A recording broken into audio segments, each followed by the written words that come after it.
And I thoroughly invite you to say something. Maybe the first few people will be experienced people who are comfortable here, but then after a while, I hope you get comfortable. And you can certainly ask me a question from not being very experienced or whatever it is. And the other thing I always say to my class is, give me trouble. I like trouble, you know. Tell me where it's confusing. You don't have to be clear. Now, I would like to be clear, but probably I won't be clear either. But you certainly don't have to be clear. You can say, well, I heard this and I heard that, and in between there I'm confused, or whatever. So that way, if you will speak from where you want something, there will be 3 other people in the group who want that too, probably, and maybe more. So it's good to do that. And then I also get a feeling for you then, so that then in the afternoon when I either talk or demonstrate or whatever I'm going to do, I have a feeling for where this group is roughly, and also some of the individuals whom I know already. So with that, who will break the ice? Right there. Now, do we have a microphone? Do we need a microphone? Why don't you go ahead and let's see if they can hear you.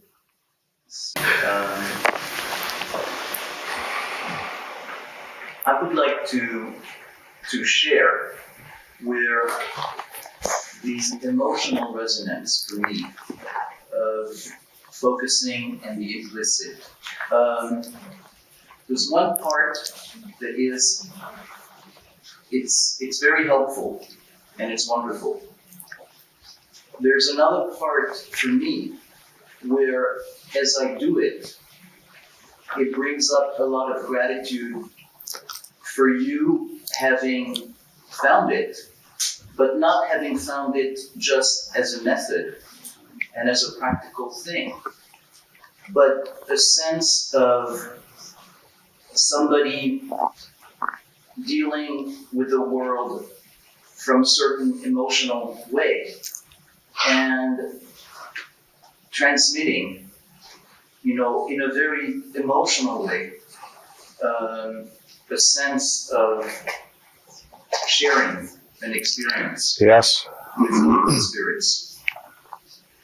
And so for me, the doing, the focusing is not just, what happens in the moment of focusing or what happens, but is also that sense of, bathing in that thing that somebody related to the world in a certain way and found it, and there is a mixture, and there is, in a way, a mixture of emotions that's embedded. Yes, yes. And when I listen to you, I hear that. So it feels nice to share that. That's my way of receiving it. Thank you. Thank you. Thank you. That's very interesting, because I get so much appreciation from people and I always go hide because I don't, but the way you said it, I can be there. I can be there. That's right. I found something that's there, and any number of people have found it. Any number of people have found it. Still very few, but probably a few thousand people in the world have found it in every generation. And so I found it. And then where you're giving me some I don't know what to call it, is that I shared it. And that's right. There I can speak. I can say, oh, whatever you find, please share it.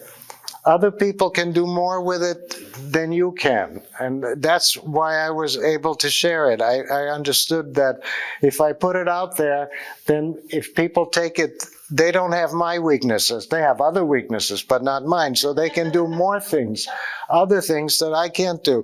So that's a place that I know. And then after some years, I became editor of this journal. In fact, I founded this journal. And then I had to say that kind of thing to all the authors. I had to say, please say what you have here, because the style currently is you don't get published unless you say something old that's well established. So anybody who had something new to say would package it. There would be 4 pages of review of other people, starting with, somebody well known, and you'd have to read through all that garbage that you already knew, and then there would be a shy page where the author would say the new thing, and then there would be 4 more pages of qualification, sort of thing. And as an editor, I would send that back, and I would say, cut the first 4 and the last 4, and would you please expand page 14 to 16, because there you've really got something, and people could profit from it. And so that's an attitude I can talk about. Don't keep something back just because it's only partial, or because it's not all clear, or because it doesn't do everything. Nothing does everything. Focusing doesn't do everything either. You know that, right? You have to combine it with all kinds of other things. That was very nice. Thank you. I'm thinking about why it's difficult when you say, I'm going to a focusing thing. People say, what is that? Right. And that word stands in my way. And I'm thinking there might be an effort, a project to rebrand what's going on here. It's an interesting point. And you've been with it for some years, I know you. Yes. I don't know what to do with it, but it's an interesting point. The collective effort. There was, years ago, there was an article called Blurring. It made that point, kind of. It said, well, you could just as well call it blurring, because that's what you have to do first, and then you come out fresh and focused. So I take your point. Yes? Well, I just wanted to mention that this morning, Achim, my group leader in our projects, has a way of strategy for introducing focusing to people who are not interested. Who otherwise Say that again. Teaching focusing to people who are not interested. What was the verb? Using? Describe it at first I to see. get their interest. Yes, I follow I you. just wondered if Achim would be willing to say a little bit about that. It was so helpful this morning in terms of how I might introduce it to my patients. Yeah. Achim, where are you? There you are. I would like to ask you to introduce it, because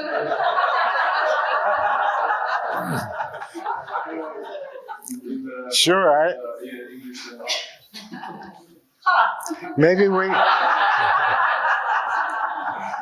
maybe we could have both.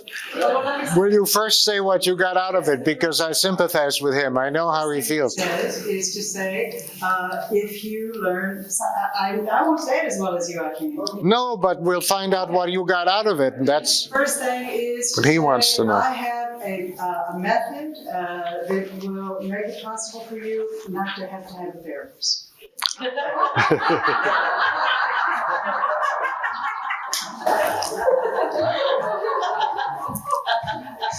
That was the most important one.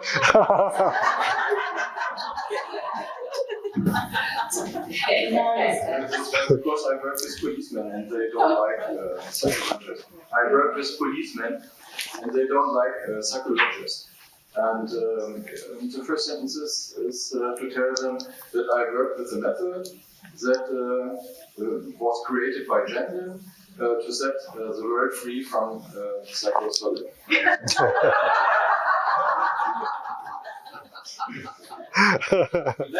Then they open their ears and say, oh, that's good. That certainly fits a community that doesn't like therapists. It's very good. And then the second sentence. You know you don't.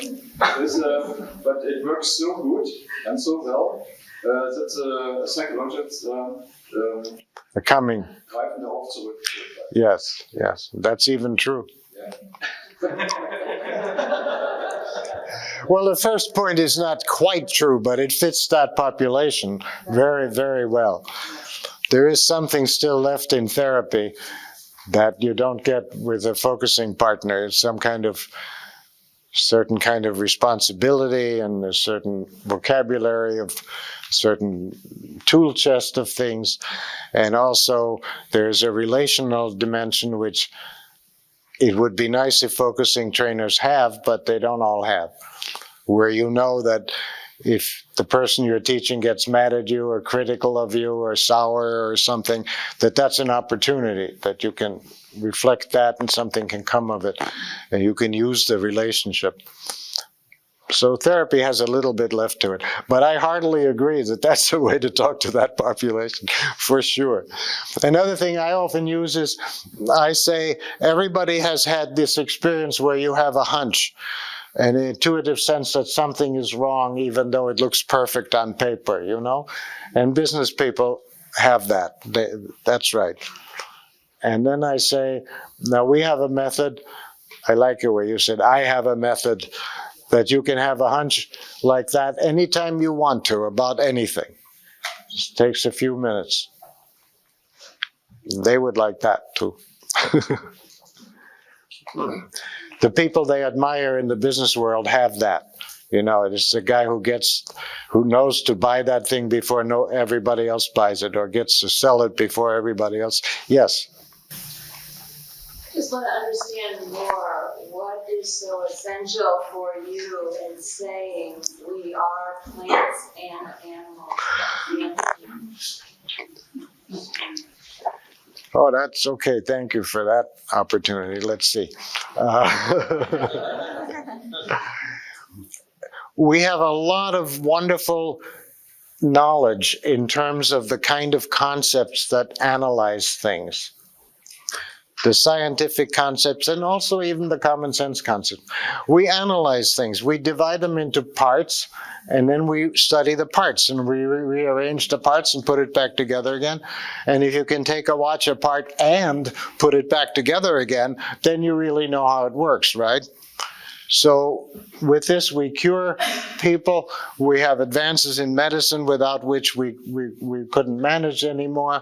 We have all this wonderful technology. We have the lights on, and we all got here, and many people on airplanes and cars and whatnot.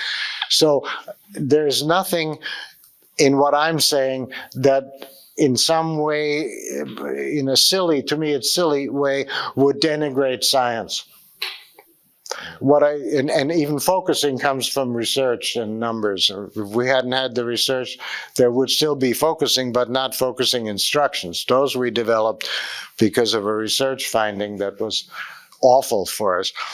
Anyway, having said that, there is something wrong with the kind of concepts that we use when we divide things into parts, because living things die when you divide them into parts.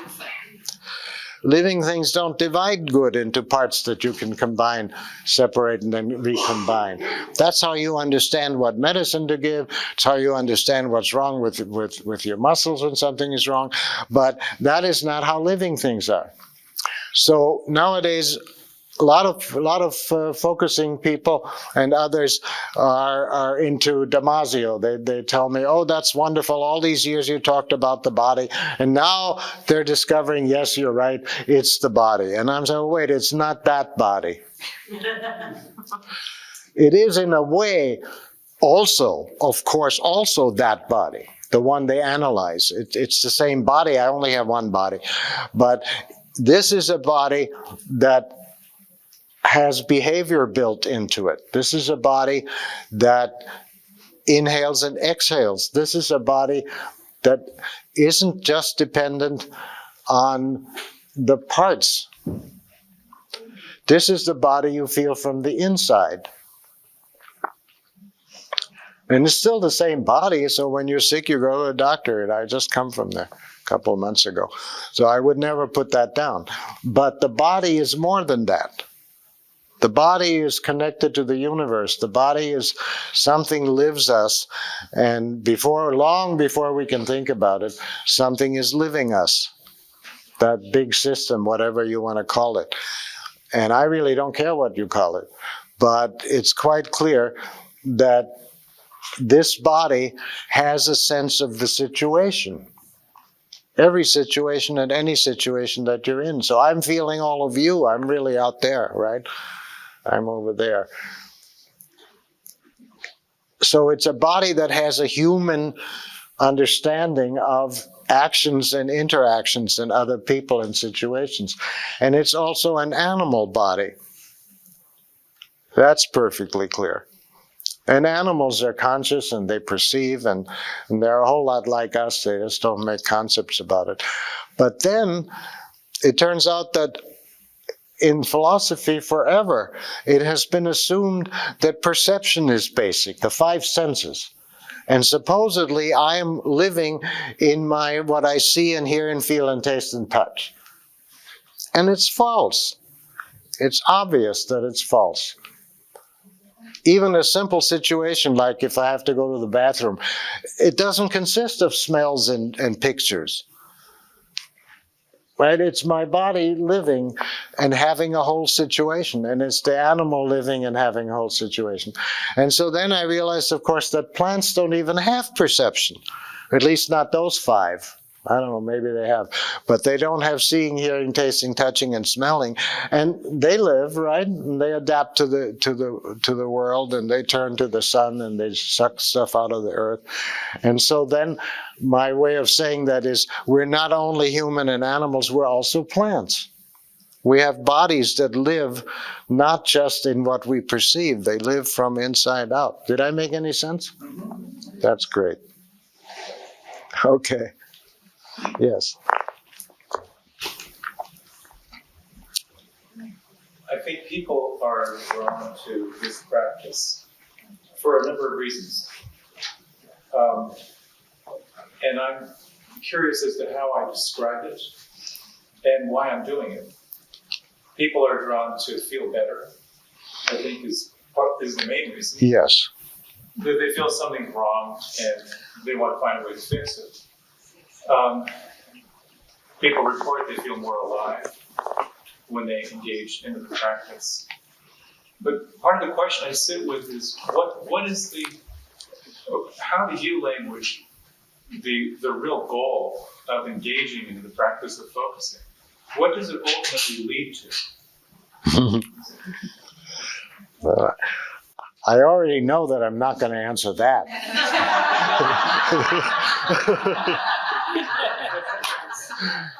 But maybe I could say why I don't think there is an answer to that.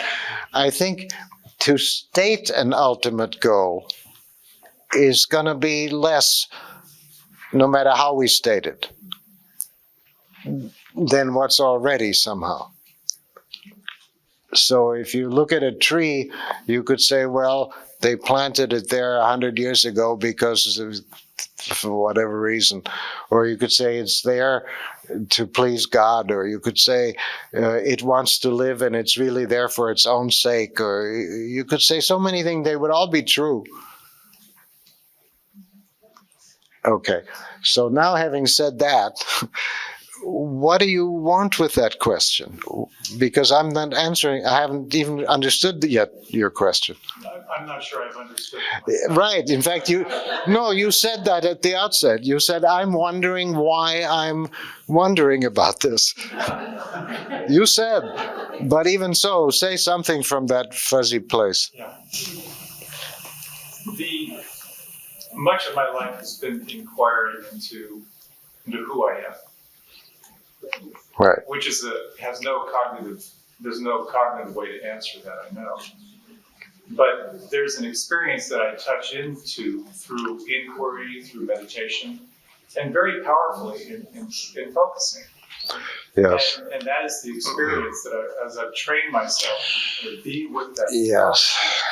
Yes. Where I feel a sense of identification with whatever the issue is. Yes. I feel that sort of coagulation disperse. And with that experience of the felt, yes. Staying with the felt shift. And part of the question is, what is shifting? And who is shifting? And who is observing this shifting? Yes. So it's that inquiry. Yes. Is, yes. Yes. It's part of part of my questioning around what's really going on when we engage into this inquiry into the self and what's the phenomenon, what the Yes. arising, what Yes. the space in which it's arising. Yes, absolutely. Let me see. Part of what you're saying, if I say it back well, part of what you're saying I completely agree with. It's like with focusing, whatever reason you picked it up, or whatever reason you start with, just, you feel bad or your energy is low or whatever reason you start with, brings you sometimes, not every time. Sometimes it's enough just to feel a little better. And I know that. But occasionally it will bring you to this huge space that he's talking about, right? And then to me, how you want to think about that space, I don't care. So I don't talk much about it that way.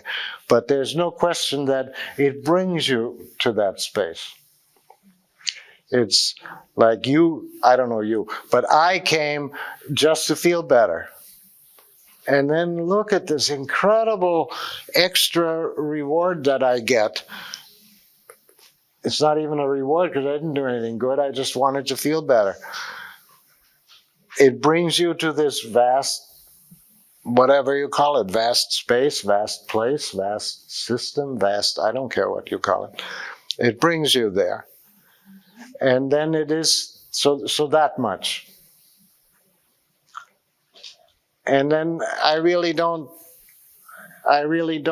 want even to particularly join one way of talking about it.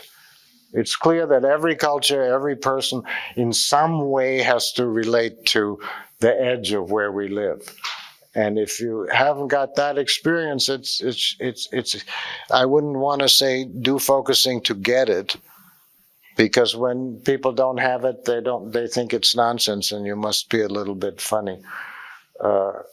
But once you have it, how you want to think about it, that I leave to other people. But that it brings you there, I would say that's a good way to say it. And then a second, that's part of what you meant, right? And a second part of what he said is, I will later in the afternoon say a little bit of that. But just to say fast, it's characteristic to me of that place that it undoes the concepts. It undoes the concepts, and then from the point of view of a person who doesn't have that place ever, it means that the concepts are nothing. But once you have that place, when it undoes the concepts, you still have it. So then I like to use concepts because I'm an expert on concepts. I'm a philosopher. I like concepts. So then it's nice to come third. First you have these literal concepts. Then you have no concepts. What in the world? Who is watching whom and what does that mean? And then you realize that no, the concepts are all good again. Only you always know that they're just little sticky tabs on something that's not a concept, but they're good again. It brings you something. It's each time something. There is a somebody who is watching a somebody, and there is a somebody, and there is a watching, and there is a somebody. But then there aren't these three things, of course. So it's a way of having the good of the concepts because they are real and not nothing, without having the where they fall apart. Or another way to say is it's good when they fall apart, and then you can still use them after you know they fall apart. And then they do something else, but they're still useful. So that was two strands of your question. And you want another strand? Is there something? Because that's an endless question. Well, it's interesting, when I practice personally, and when I practice with a partner, there are times when, certainly in partnership, and I think a lot of us experienced this week, is a sense of boundaries opening. A sense of, sort of the I, I-mind, becomes a little more porous. Yes. And then there's a connection that we kind of feel in the heart, we feel it in the body. And I think there is something about, for me, there are some very special moments when when I do feel a sense of I and mind sort of fall away, and I have this experience of being outside of concepts. And then there's a kind of a process of, you could call it kind of reformation, when I kind of enter back in. And then there's sort of the I and mind reorganizes itself in a way. Yes, but there still is an I and a mind, right? Absolutely. But it's sort of a shift from Oh, that's nice. Okay. awareness back into That's the nice. sense of self and others. Yes, yes. So what I would like to emphasize, I'm all satisfied with what he said, but what I would like to emphasize is that he's paying some attention to how you return, maybe you could say, or the relationship after this big space. There is still an I, and there is still a mind, and there are still responsibilities, and there is still a difference between being passive and taking initiative, and there's still all the things that were before are still important. And I see a lot of people missing that third phase of this thing.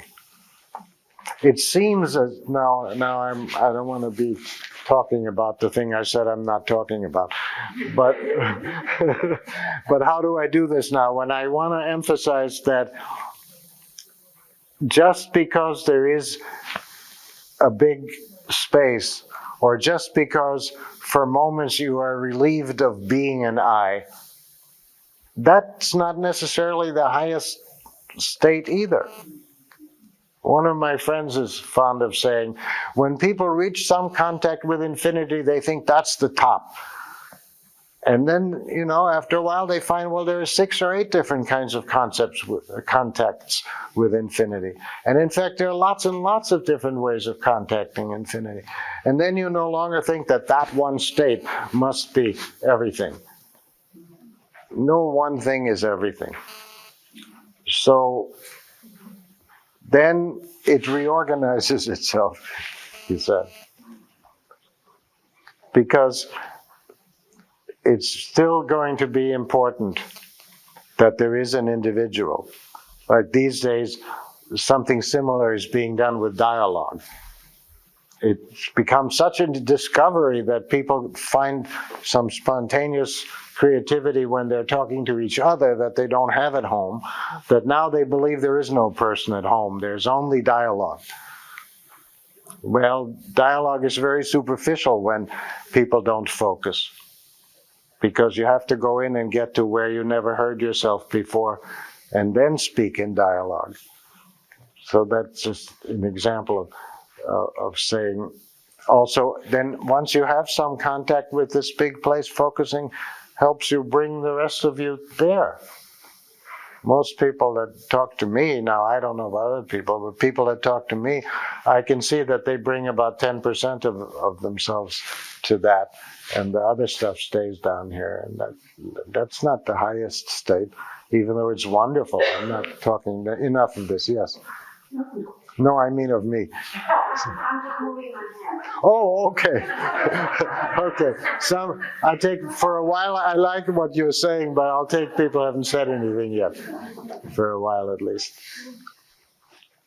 Change the subject, of course. After that subject, what can you say? Change the subject. Yes.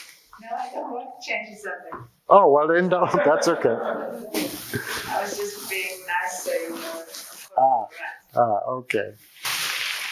Yes. well, this is not a change of subject either. I wanted to ask something more. Oh, you've already said something too. I want people who haven't said anything yet.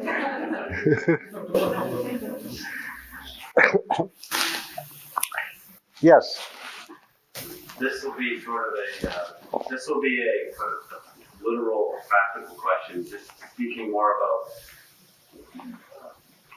what it is that is meant by the edge of experience. I talk about a lot. I'll ask people sometimes to maybe stop them around the edge of the whole thing. Dora did a really wonderful presentation on the luminous edge, and I had a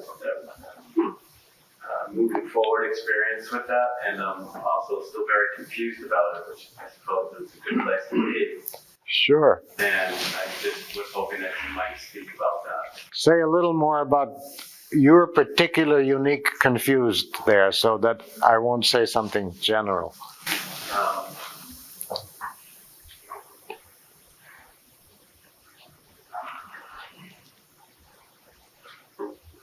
Understanding what it means, beyond the literal of, is it the edge of the physical felt sense?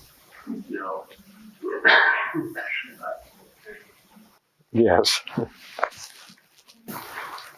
guess that's what I'm trying to understand more.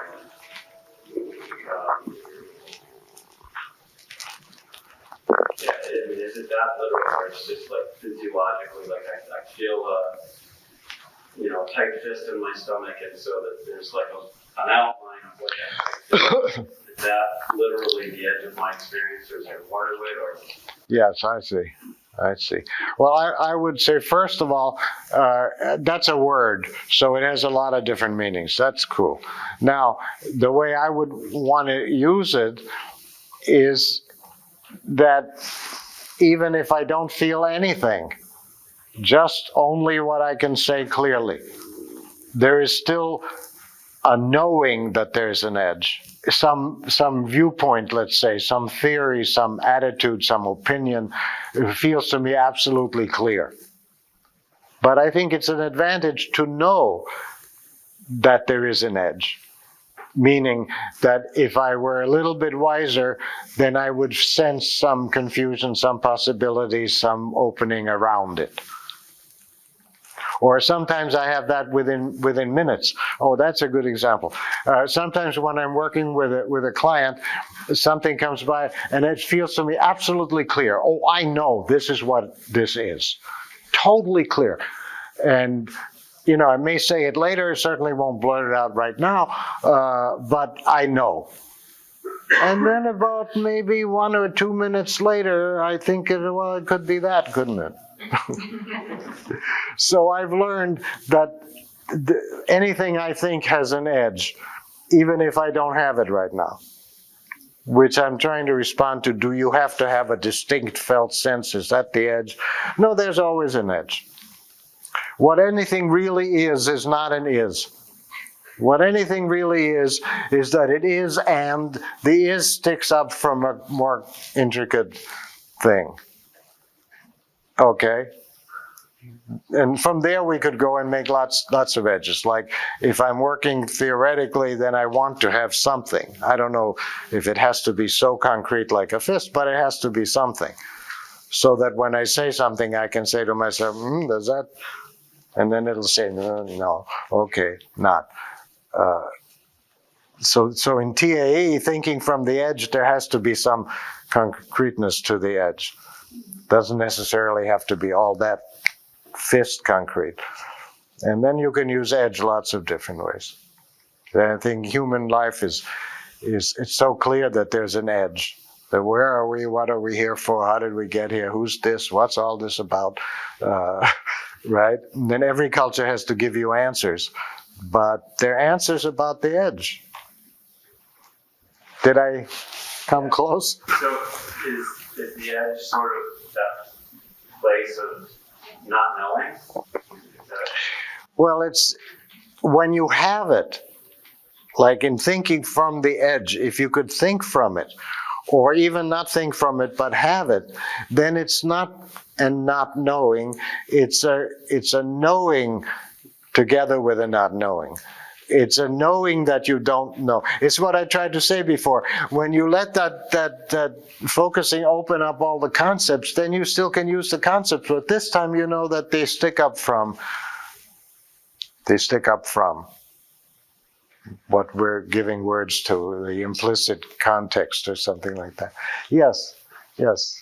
I want you to know that I'm trying, I'm from Holland, and I'm trying, now I'm reading the translation of what you have written, and I'm studying through it and rereading it, and then I close my eyes and I listen to you. I just want you to know I feel this immense gratitude towards you. I mean, it's from the heart. Well, okay. Okay. It's really this moment. I understand, because a minute ago I looked at you and you said, no, I'm just moving. I have nothing. I like the subject. I don't say anything. So this came in this moment. And also with you, I was happy to see when I said, well, tell me more about that confusion. And then you were quiet for a whole, I don't know, what's a long time with all these people waiting. and I don't mean it was long to me. I mean, I admire the fact that you were able to do that. So I'm getting happy in this group. See? Okay, somebody say something. Yes. Oh, here. Yeah. Hi, my name is David Vargas. I'm from Chile. I feel nervous because English is not my first language. But I want to say thank you, really, because Don't give me too many thank yous, the rest of you. Okay? No, I'll stand it from you, and from and from Chile especially. Go ahead. really I don't know when the first day that I was here. I really don't know why I am here. Really. I am an engineer. In my first approach with focusing was like client. 7 years ago, it was a very bad period in my life, really. And first, my experience was an experience. I felt like how my body began to restore. Yeah. Okay. I had a depression. I was drinking a lot. Okay. It was a very bad period of my life. And now I am applying focusing in business, and I am learning in an institute, and I want to spread focusing without barriers. Say that again. That last thing. You what? Focusing without any Barriers. barriers. Ah. Because my family is a poor family, and my grandmother, she didn't have the education, but she taught me the most important thing. And when I started focusing, I always remember to my grandmother, because she, when I was a child, she told me that I believe in my stomach. Yes. Yes. What was the word? I'm what? My stomach. In my Living. Live in. Yes. Yes. and believe. Yes. Yes. Yes. Trust. Yeah, I trust myself. I believe in my stomach. Yeah. Yes. Yes. And trust. For example, if I go to some place and I feel that something Right. there is not okay, All right. You know something, sure. then I want to spread now my project, my social project is to spread focusing without barriers, first an experience, because it's very easy to, I like the theory, really, I like the philosophy. Yes. It's very easy to Yes, I know. enclose in some kind of people. Yeah, and it's all up here. And for example, the most people here have a degree, I am a degree too. We have some kind of education level. Yes. Okay, we have money to stay here, Yes. really. Yes. But there are other people that don't have education, Yes. they don't have money, Yeah. and they can learn focusing. Absolutely. Then each month, the first Saturday, we in our institute we have an open space and free. Say again. An open and free space. Yes. We do a workshop, Yes. and it has been a really good experience. Yes. Really Yes. good. Yes. So I want quickly to ask you: do you know about the work that's going on in El Salvador and in Afghanistan now? I know here. Uh-huh. Because I have the same feeling about that you expressed here. Those people are teaching people in the village. They're teaching real people. Don't have to have a degree, don't have to have 6 steps, don't have to have complicated Gendlin philosophy. They're teaching directly people in the village. And I think also in Argentina there is Suzanne Diaz. Do you know who that is? She teaching in the barrios. Because if you can teach this to plain people with no complications, it becomes much more important than it is right now. Right now, as you say, So this happening. And I want you to know about it. You go look at that. You don't have to do it, but just look so you know. Yes. The other thing is, it's nice, I was saying before that many people discovered focusing,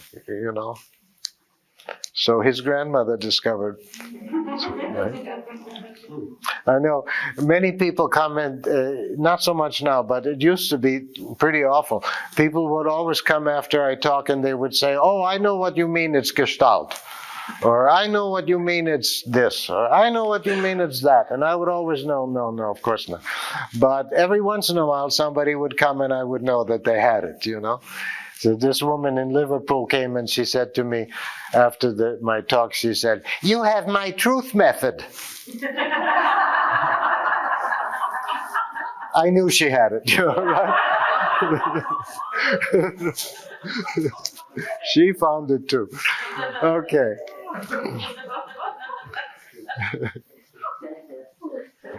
My truth method. Yeah. Change the subject. Yes. I'm wondering not how each of us individually came to be here, but how in the history of the development of focusing, how it came to be so international. I don't know that. I was wondering if you could share with us how that developed. Well, how it became so international, I can say something about that. That is almost always for each country the credit of a particular person. That is Johannes Wilczko in Germany, and then of course other people. And never only that person, but he started it. And that is huh? Yes, Elena Fresa in Argentina. And it's, huh? Yes, and one more person together. Yeah. And in Chile, of course, Edgardo, long time ago. And in Switzerland, Agnes, these are all people who may not be there anymore doing it, but they got it, they begun it. And then, very active people came behind there. So after Agnes, we had Teresa Dawson. It was tremendous, but Agnes started it. And wait, I have more like that. That's good to say on the tape, especially, because those people should be remembered. And I'm forgetting. Huh? Oh yes, Carlos Alemani in Spain, absolutely. Yes. And then in Japan, it was Murase-san. Huh? And Nicoletta in Italy, yes. Yes, that's very good to do. Very good to do. Huh? People that you were with at the University of Chicago, is that how they came? Sometimes they came, like Murase from Japan, he came to visit Carl Rogers and I was there working with him. I don't know how some of those people came, but that's right, they came and they took it back. And then very often the big organizing was the second person, but still the first person did all. I mean, Akira did all this wonderful organizing. But we want to remember all of that. Yes.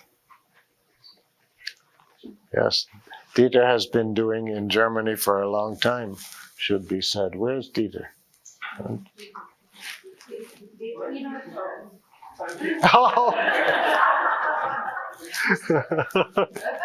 Good. Yes. Something else. I'm happy now to see Mr. Gendlin. Yes. 30 years ago, I first made in Kyoto workshop. In Kyoto? In Kyoto, 30 years ago. Yeah. Yeah, I'm very happy now. That's, you see? My question, I want to understand the symbol. 30 years ago, my question is a symbol, focusing or dream. After the 30 years ago, 10 years, I have been around the psychoanalysis and dreamer or a psychoanalytical Good. Yeah. symbol or archetype view. And my question, Japanese, my translator. Yeah, do. Tell her in Japanese. It will help. The Say it to her. より深いフォーカスをしたときに、そのシンボルと、それと、シフト、エッジ、すごくフォーカシングと、So tell me as much as that, so I can follow. You don't understand yet, but say what he said, and then we will. So deeply he goes with focusing and the self-meaning or is or Felt meaning, yeah, and the symbol. yeah. Well, the symbol is leave handle. Yes, yes, yes, yes. See, that probably says it better than we're ever going to say it. When he says this and then that. Yes, yes, yes. And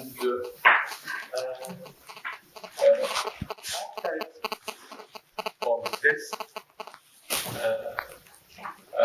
edge, very fear, as I'm very scared. But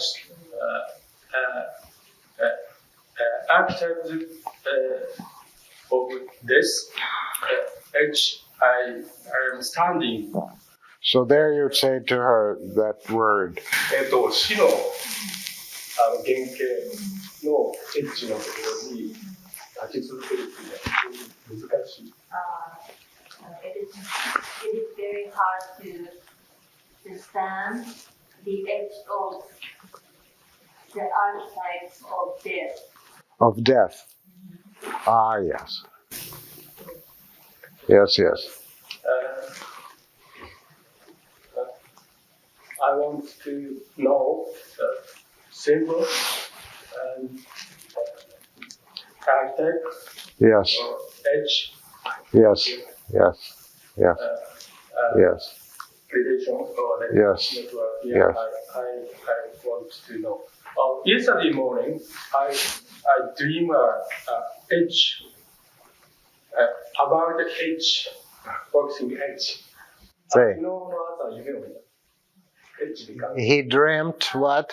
Yeah, he dreamt a dream that he was on the edge of the death, like he was on the very start. And then if he 1 second. Yeah. he could be died, Got it. so Yes. he should stay there. Yes. Yes, yes. Symbol dream about I want to Yeah. Well, 3 things I have to say. For start, He's not finished yet. So if possible, he wants to have a dream work on that. Yes, yes. Well, that's what I would start right away. And maybe we work this afternoon officially, but for a moment at least I want to work and say, oh, first of all, be happy you have that dream. It's a gift. Comes better answer than I will give. Comes. Okay. So that's an important thing about dreams, is just to know that. That's a little bit like the edge again. It's like if you even have nothing, but you know that's good. So I'm saying, oh, good, they sent you a dream, or oh, good, it's working on it. It's answering. You may be able to understand or not, but it's working on it. It's already so that one feels some relief. Because when we first wake up, we have a dream, we're just afraid usually. Oh my God, what does it mean? But if you just say, oh, it's working on it. So I'm happy that they're already working on answering you. So just the relief of knowing that. Loving your dream, even if you don't understand it. Then I would say, okay, what did it look like? Because a dream is visual.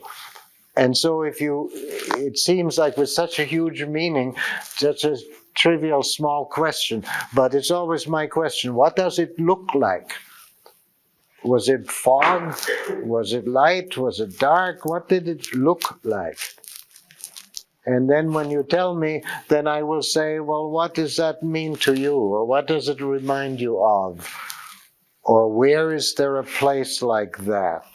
So you follow, and you have had psychoanalysis, so you are familiar, to follow the associations that come there to the visual. The problem you had before you went to sleep. So the problem is the same, but the visual is from them, or whatever. You know, for him, her, it, them, whatever the hell you want to call that thing, where it comes from. The visual has, and we would work on that. And then maybe this afternoon there will be time to do more with it. Thank you very much. You're good. Then I just want to say, not to him because it's too quick, but to everybody else. These big archetypes, these huge things like death and love and all that. Yes. What Jung says is all correct pretty much. But there is also your individual way that you have it.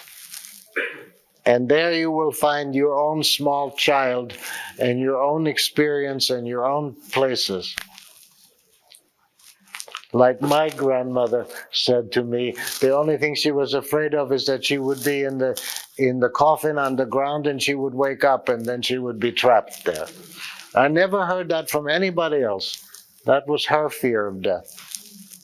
Then I know many versions like that, but they come very specific, sort of very specific, like, it's like being locked in a closet and nobody ever comes.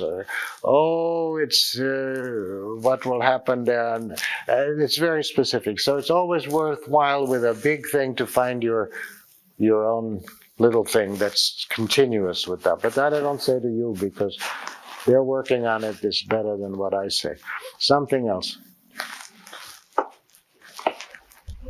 Really interested in how you discovered or noticed that symbolizing opens the felt.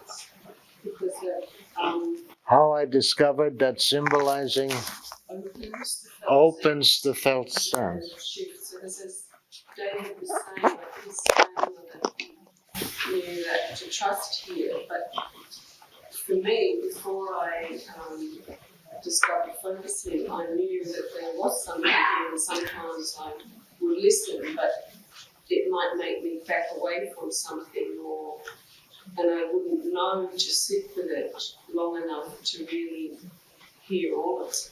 So I'm kind of interested in how you discovered that the symbolizing and the sitting comes, it doesn't tell me everything. I don't know. I mean, I immediately have something to say, but maybe that one I think about a little, because so often what I say immediately isn't so good.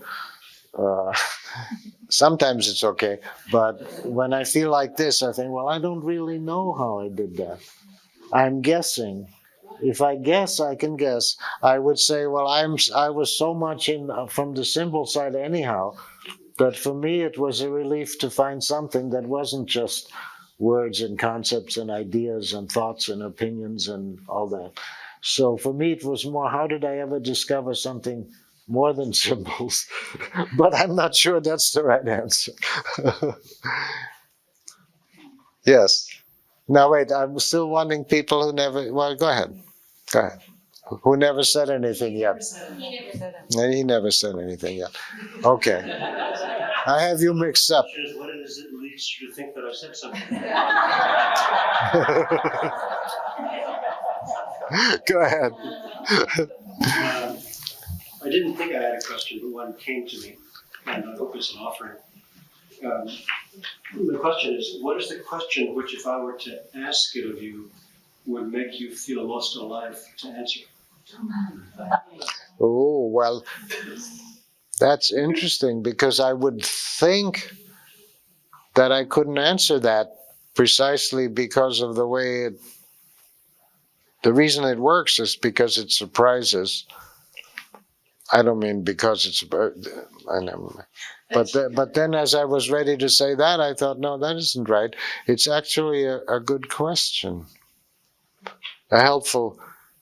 I feel fine right now, but if I felt bad or depressed or low or something, that would be good to say to myself, now, if you were there and that man was asking you this, what question would you like? And I have a feeling it would shift something. What would enliven me to talk about? Question.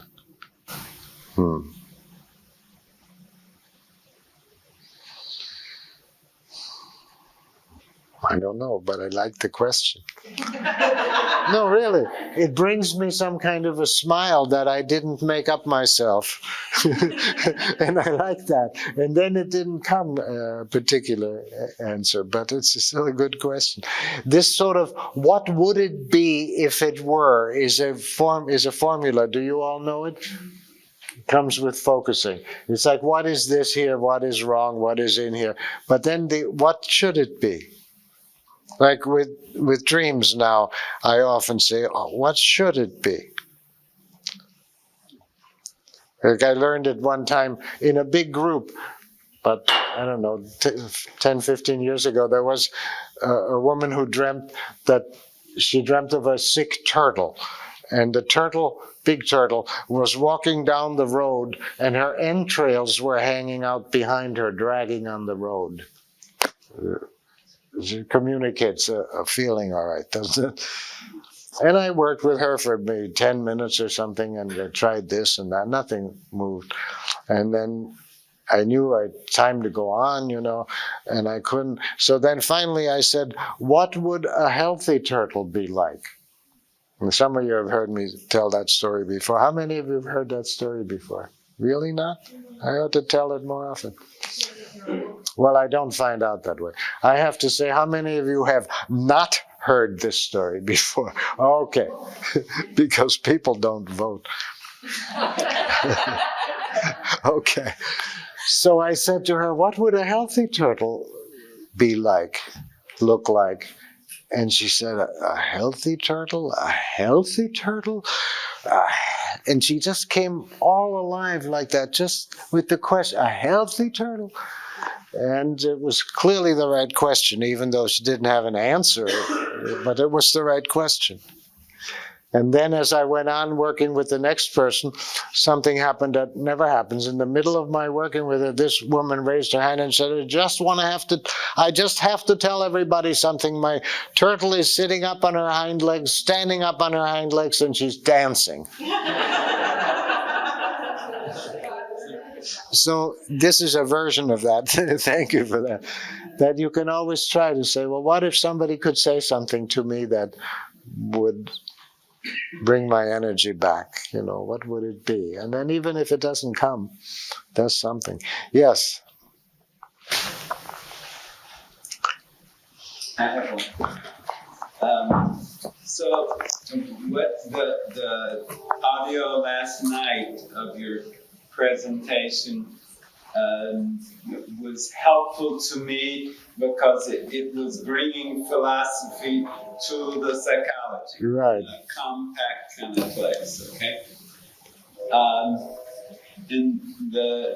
and what would have been helpful is if by chance some philosopher type had strayed into this conference and then had the chance to say no or this. Yes, yes.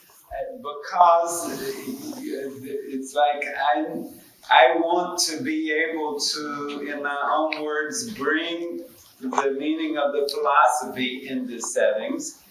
But then if I run it, I don't know the philosopher culture. And Yes. if I go to the person-centered people and suddenly someone gets mad, I know they do that. I just know, even if it hits me, I go, yes, that's what person-centered do. They kind of, but I don't understand. Yeah, so it's like because I haven't seen this kind of setting where you bring philosophy. It's like I don't have a model or a. Sure. Yeah, okay. Well, I can say some of those, but what they amount to is that for a philosophical audience, I couldn't say these things this way because there are too many misunderstandings that I would have created or invited. See? So just to say the word body, just that one word, and we're finished. I would have to start somewhere else. Excuse me. I would have to start somewhere else and explain about using words. And I would have to bring in Wittgenstein, maybe, or somebody, and show that words can be used in different ways, in new ways, and that it's possible then to use the word body not just for what we know it means, but also for how it can be referenced on the inside. And then I would be up against the fact that most philosophers wouldn't do that. Like I had a really wonderful, extremely bright philosophy student in Chicago for a year or so. And he worked with me, he read all my stuff, and he was so interested in all this. And after about 3 months, he said to me, I have a confession to make to you. I don't really have a body. So it's all this work that you have to do in terms of the communication. In terms of what I am, all the stupid things that I don't mean. One of which they're sure to read in, depending on where they're coming from. And then you really can't fix it either if you have an audience. Because philosophy right now is divided into these completely different communities that don't talk to each other for the same reason pretty much, because they each see where the other people are utterly stupid. And and they would be right if that's what those people meant. So, but with one person you can do it. Because you just say something and then what you get back you would hear. But with philosophy as a whole, that's pretty difficult to get so you... But you see, you don't just mean the client-centered people. You know the psychoanalyst does something very different, and the cognitive, it's like that. Yes. And so at least there are two completely different groups. There are the analytic people, and they like to make concepts, and they don't want to ask big questions, because big questions get stupid. And then there are the big question people, who are currently called continental, which always annoys me because I'm not continental. But those are people who like to ask big fuzzy questions and they don't mind that it doesn't come out clear, right? And then those, of course, are divided into different groups. All bad. Yes.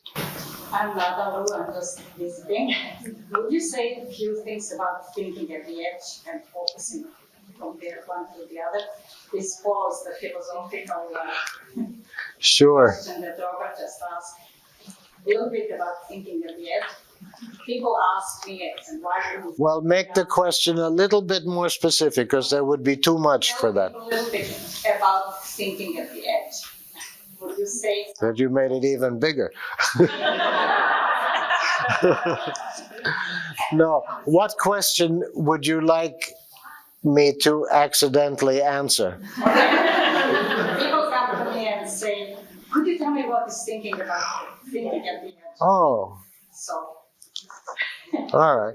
Well, I would say, like you said, the way to make an interest would be to say that it lets you at least speak about and think about something which you probably have, something you know, but aren't really able to say much more about. Then more, I would say, it's a way of using words and concepts so they don't just only mean what the dictionary says. It's a way to let them mean what you want to say. Not by changing the dictionary, but by the sentences that we've discovered that if you let fresh sentences form, they're surprisingly able to say new things. And then there's, of course, that this is Mrs. TAE over there. Thousands of hours of it. Tape recorder. You know who Nadalu is, I hope. Because you're just visiting, you haven't been here all this time. Oh no, you better stand up again. That's Nadalu. She's the one that you will discover on our webpage that sells all the tapes about TAE and many other things, right? And has tape recorded and videoed me and the rest of us for years. Okay. And then goes all over the world teaching TAE also. So what didn't I answer? There is, of course, this difference between wanting TAE so you can talk about it, whatever it is, and wanting TAE so you can make concepts about it, theory about it. And very few people want to do that, but they should know about it. That was my question, to follow Robert's philosophical question, to say a little bit more about TAE as a philosophical practice. Yes. Yes, the whole territory of fresh thinking is hardly talked about in philosophy. And part of that is for a very good reason, because you really can't do philosophy without the history of the development of philosophy.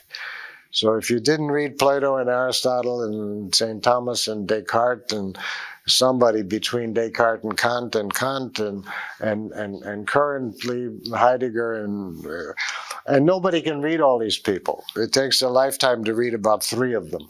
So it's a difficult situation. But given that that's true and you really have to do that, you also have to think freshly. And that's never talked about and sometimes not done either in philosophy. And then come people like Heidegger who want to talk about it, but they don't talk about it. They just tell people, think, denken. And he means fresh thinking. But then he gets all complicated about what he means, and it's not an example of fresh thinking. in a way, he is an example of fresh thinking, but it's a discouraging example because he keeps pointing and then he walks around and around and around. And I just recently reread a whole book of his, and it doesn't ever do anything but go around and around and around. And he's pointing, and he's very good pointing, but he needs TIE. I mean, he made beautiful concepts at the beginning. When he was still young, about, I don't know what, 35 or something, he wrote Being and Time. And that's TAE. I mean, that's a beautiful, full of new concepts. But then he gave up on that. And he wrote nothing but sort of philosophical poetry after that. Pointing and pointing and pointing. Did I say something? Yes. Oh, okay. So how did you break out of his going around? Oh, well, I don't know. I have to give credit to many places. I mean, like your grandmother, I had a father like that, and then I went to the Quakers, and they puzzled me because they said, don't stand up and talk unless it comes from the inside in some way. And then people stood up and talked, and I could tell it didn't come from the inside. Of course, I was a visitor there, so I wouldn't have stood up no matter what happened. But I was very curious, and all this curiousness in there. How did I discover it? Yeah, I can remember that. That's a different question. I can remember how I got from all that stuff. And then part of my good fortune was that I had so much trouble reading. I could hardly read until I was almost through with my PhD. It took me 6 hours to read some little bit. So I always went around and asked everybody who'd read it what they got out of it. And then I could tell that they misunderstood it and I could figure it out. But sometimes I couldn't figure it out, so I'd say the wrong thing in class and then I would hear back what I had done wrong. But it sort of worked for me until finally I could read. I got so I could read. So I had a great advantage there in some way, because the people who are scholarly and really read, it takes some kind of extra place then to think, to freshly still think with that thing, but not stuck in it. I had a friend long ago, Fred Zimring, who I worked with, and I would come in with some idea, and he would say, wait, how am I? So I just did that again. So I hope you're fine. It's after lunch, but I want to talk about, on a piece of paper, paper is very passive, it will take anything. On a piece of paper, I have made 5 different ways that focusing can happen, sort of, that I want to talk to you about and get feedback from. But before I can do that, I have to say a few other things. I have to say, first of all, that everybody's different. Every body is different. Every doctor knows that, okay, this drug in general does this, but on your body, we don't know. We'll see, you know. And then in terms of relating to focusing, every body, physical body and person are different. So in no way can one person tell another person, this is how it's got to be, you know, because it doesn't got to be. For you, it may be this way it has to be. And that goes for a lot of things. It goes for whether you have your eyes open or closed. For me, sometimes I have to keep them open because otherwise I get too passive. Sometimes I have to close them because otherwise out there. For me, it isn't even eyes open or closed. It's a moment to moment. Some people need to write things down. I'm one of those. I have to take little notes after my focusing. Not that I look at them necessarily, but I get so angry 2 hours later when I don't even remember what I found. So for me not to be angry, I have to take little notes, just little scrappy 1, 2, 3, or sometimes a little diagram. For some people that would be stupid, they shouldn't do it. Some people have their chakras open over here and some have them down further. Like his grandmother has them in the stomach, so do I. But many people have it much more up here. Some people are up here. If they don't wear a hat, they go out there. We're all different. So you have to accept yourself. Then also how long it takes to get to focusing. Some people just that they want to, and they're there. Some people it takes 5 minutes. For them to come down is like a feather coming down. You know how a feather comes down? It doesn't drop. It goes sort of like that. Whatever it is for you, that's how it is. The same with relaxation. Some people are mobilized all day. They need a little relaxing before they can find focusing. Some people are already near the borderline where it starts to be an altered state. They need to wake up more to focus. So it's you again. Then the territory.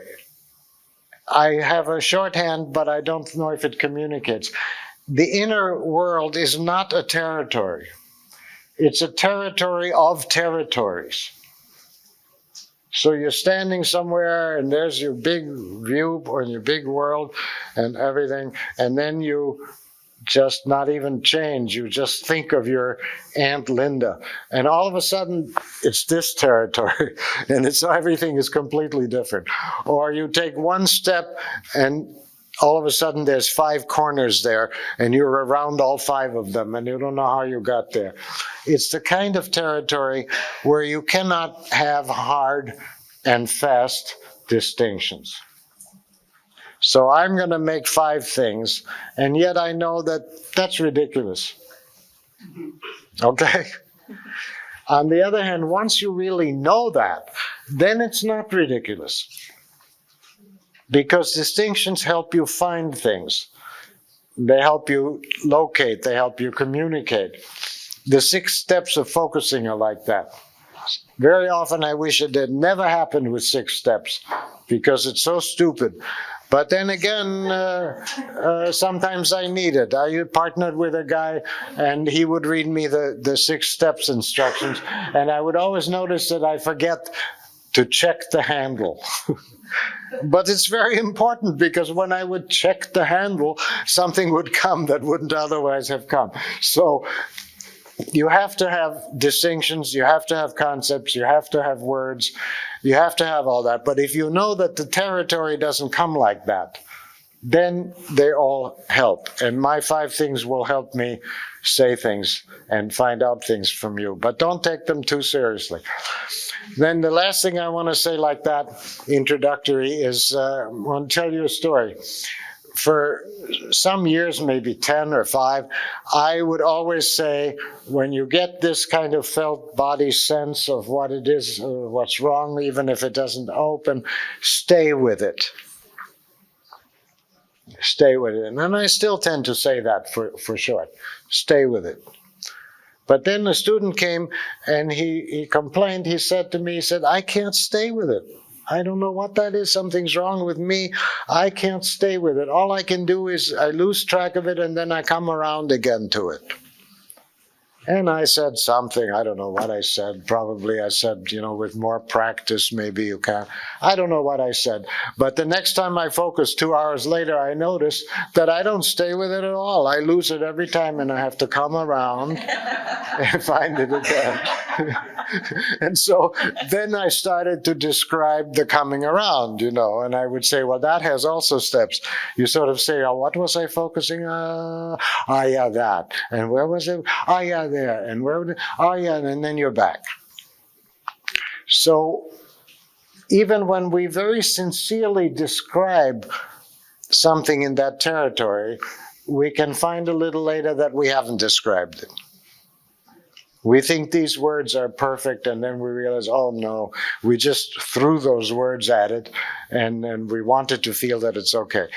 So I would encourage you also, when you describe things, be a little gentle with yourself and see how you really do it. And okay.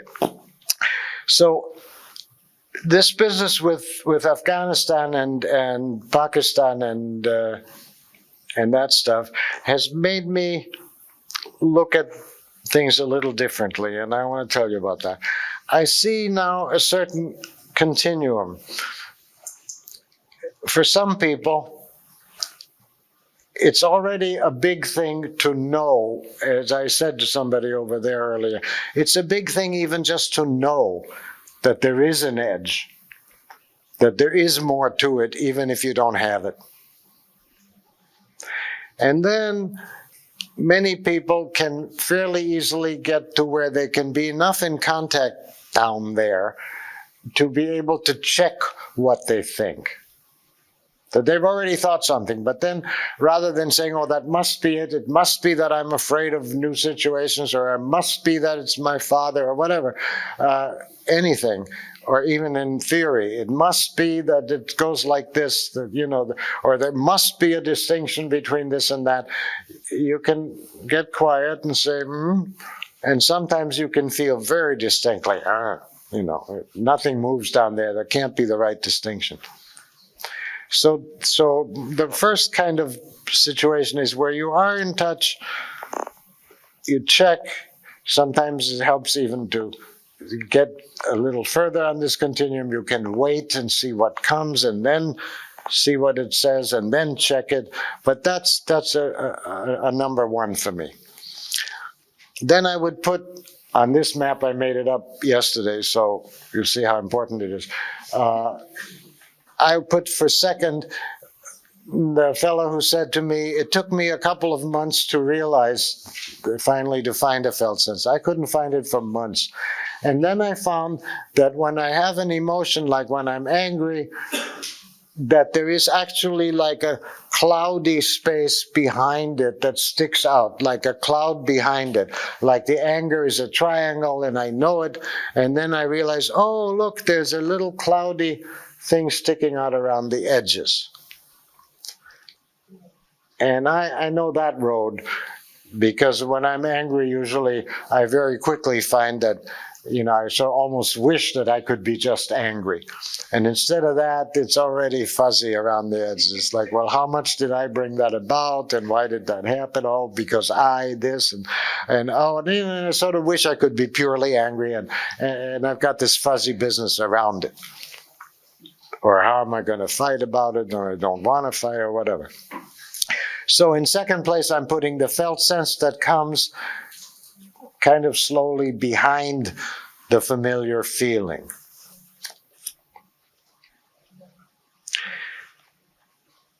And in third place, and I don't think this is a straight line exactly, but that's how it is on my piece of paper. In third place, I would put clearing a space. Or the other way, there are variants of all these things. The other way is what I call stay next to it, which is a whole lot like clearing a space. And very often when I work with people, I say, well, don't run away and don't push in either. Just see if you can stay right next to it, not in it, but next to it. And very often with new people, I get this puzzle look, what in the world is he saying? Oh, there. The people find it first. They don't understand what I'm saying. They find it. Or I'll say there is such a thing as a place next to it, where you're not running away and you're not pushing in. You're just there.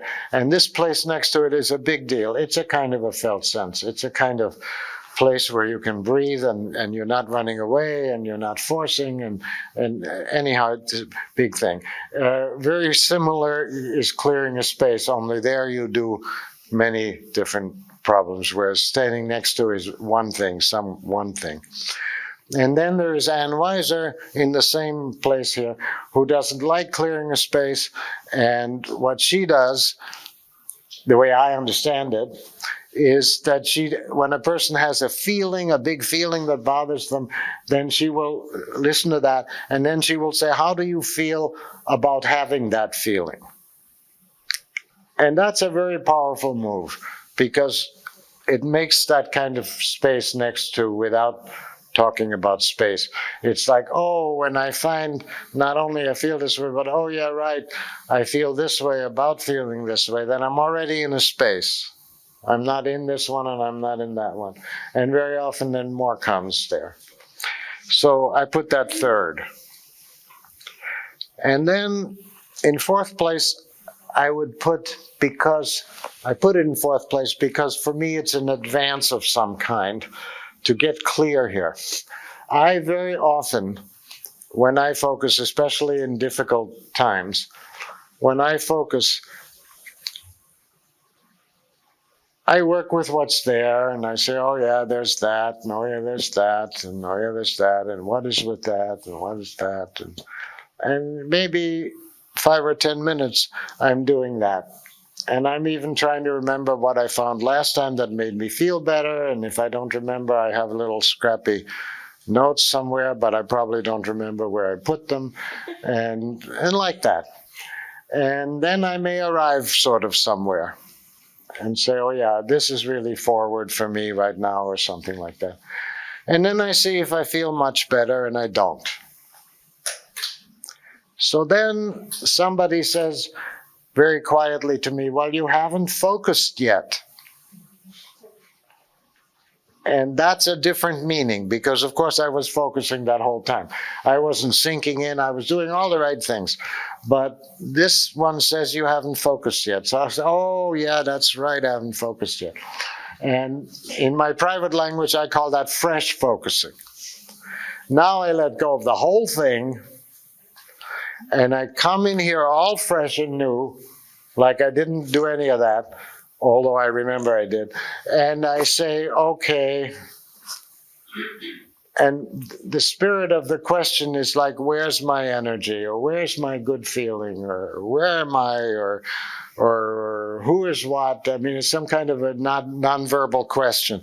But or where am I buried under all this stuff? Or something like that. Because if I'm full of energy and ready to live and look at the sun in the trees, then I don't have to do this, right? Then I either stay with that or I go work. But when it comes like this, oh, you haven't focused yet, I realize that I haven't focused yet. So another private word I have for that is, I call it standing in front of the gray wall. Because it feels like that to me. It feels like I'm so smart and I know so many things about myself, and I could write all kinds of interesting books about me. And here they stand me up against this gray wall, and I'm staring at nothing, and that's supposed to be superior. Right? And it is.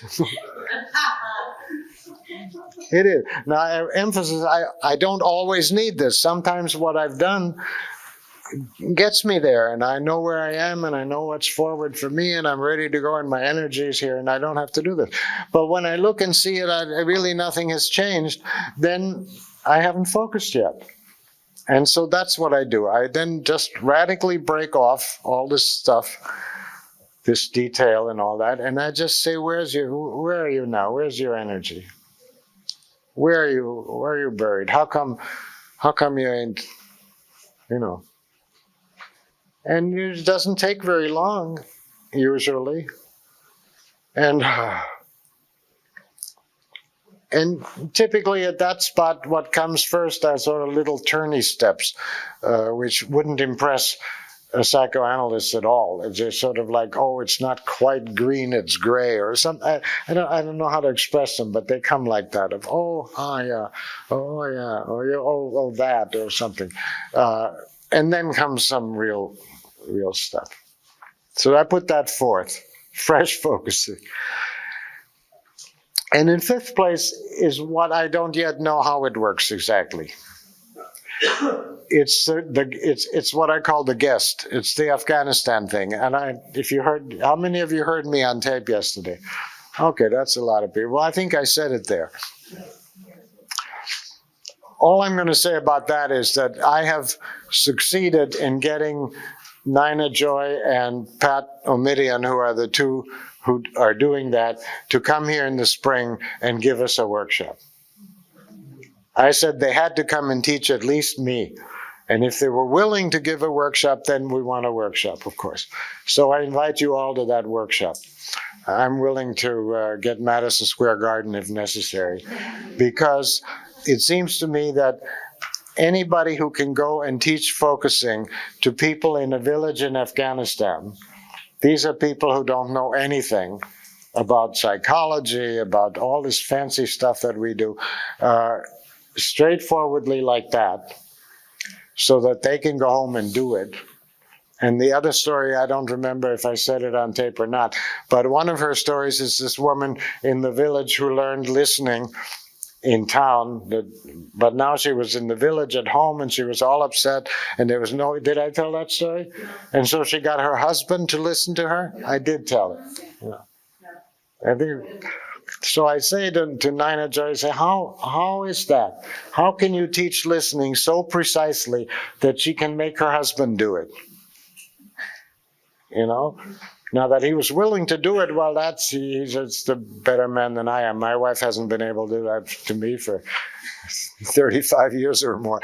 But the fact that she could do it tell him so precisely what to do, that then he could actually do it, and then she felt better, and then it was this big success story. So I get Nina Joy, and I only get it out of her sort of spontaneously, gradually. You know, well, what do you tell them to do when you teach them to listen? Well, she says, did I tell this on the tape too?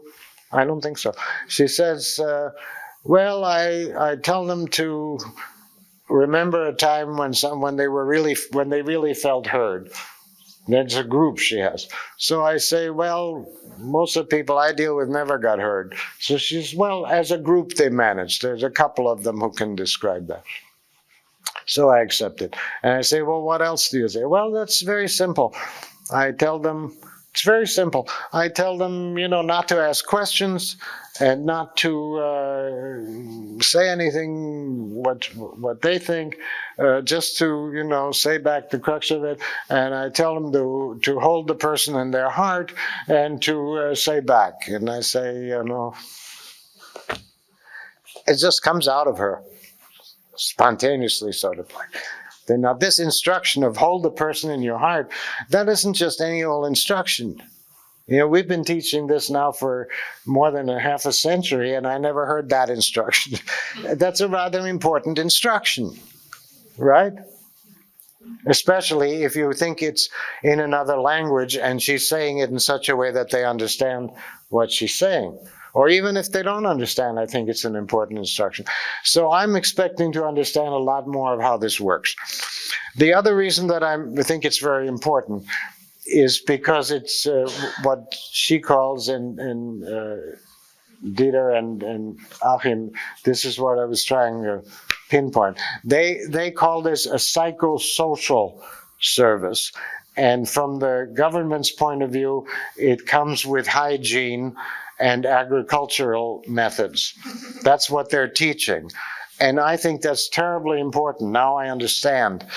If it has a slot in a program, and the slot has a name, I don't care what it is, but it has that official name. So when in Afghanistan, when a city provides agricultural and hygiene information to villagers, they bus them in and they bus them back to the village. That's got a name. It's called psychosocial services, where she is. So she's telling us that this is now a psychosocial service. But I'm quite excited about that. All right. So between the two, it's Pat O'Midian who understands about psychosocial service, and it's Nina Joy who understands about teaching focusing. But I put in fifth place this complete difference that there is between the feelings and the guest, the felt sense. Much more difference than we usually do when we teach it. So imagine again my man in the village who is furious and he's just blown up with anger, and he's got his weapon and he's on the way to run out there and fight the guy. And he says to himself, wait, this may be a guest.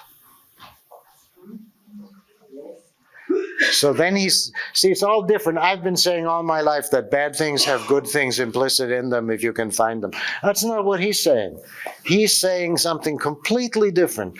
He knows, because he was taught this simple thing, that you sit down. Already this is something, because it's at the door rushing out. No, you sit down and you have to get quiet to find your guest. And it really is just like having a guest in a culture where guests are very important.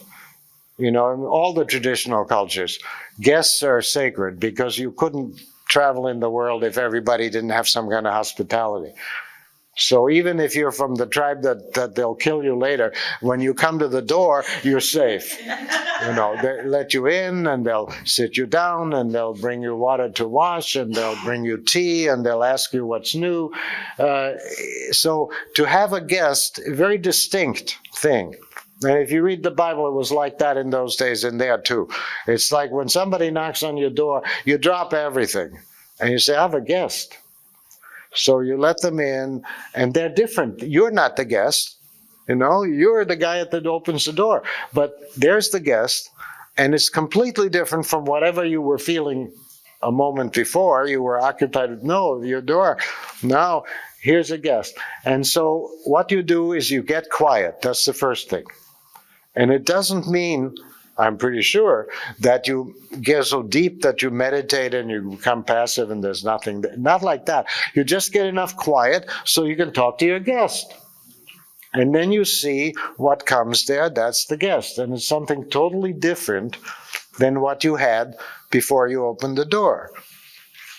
So I have this continuum here. I don't know what to do with it, but I feel that if I hear back from you, I'm going to be interested in what I hear. So to summarize, the first one is sort of being on an ordinary verbal thinking level, but you have something to check against. The second one is already a felt sense. You maybe find it first around the feeling, behind it, under it or something, but then you say, oh, I see, there is here a cloud, not only my emotion. The third place I meant to say is that whole little territory about making a space or being next to it, which makes a space, or asking how you feel about the feeling, which is also a space. And my fourth place is my own gray wall, and the fifth place is the guest. And hello.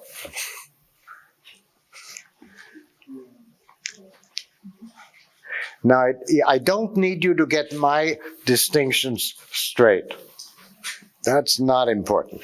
What's important is whatever you have there now in response to this. That's what I'd like to hear. Where are you? Not on my map, nothing fits you. Where are you in this regard? What are you wondering about? Where did I confuse you just now? Give me trouble. Yes? The last one suggests a connection to more traditional kind of animistic views. The guest is like a spirit or a messenger. Yes. That could be coming from outside. Yes. But that's a concept. Yes. In other words, what did you call it? Animistic, and what was the first word? Primitive? Traditional. Oh, okay, because that's not primitive. But we can think of it as primitive if we look at it from our concepts, but, right? Then also I would say that people who talk about that stuff, even in the tribal culture, it's hard to know how real they have it. I asked my friend from India one time about this thing. I'm interested in the fact that cultural differences disappear so immediately when you're doing the kind of focusing connection. Then as soon as you walk away, they're back again, of course, because the cultural differences are important. But not, so I asked him, there's a story of these two Indian Brahmins who were in some meditation group, and the guy who was running the group teaching was an untouchable clan, you know, what do you call them? Caste.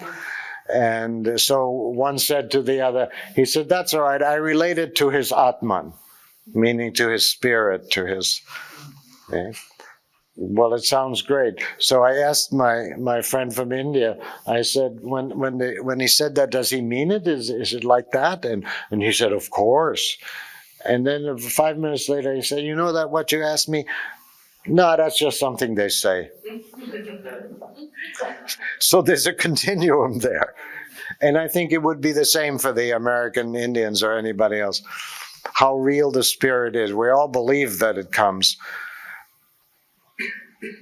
And then also, I'm not really concerned with whether the guest actually comes.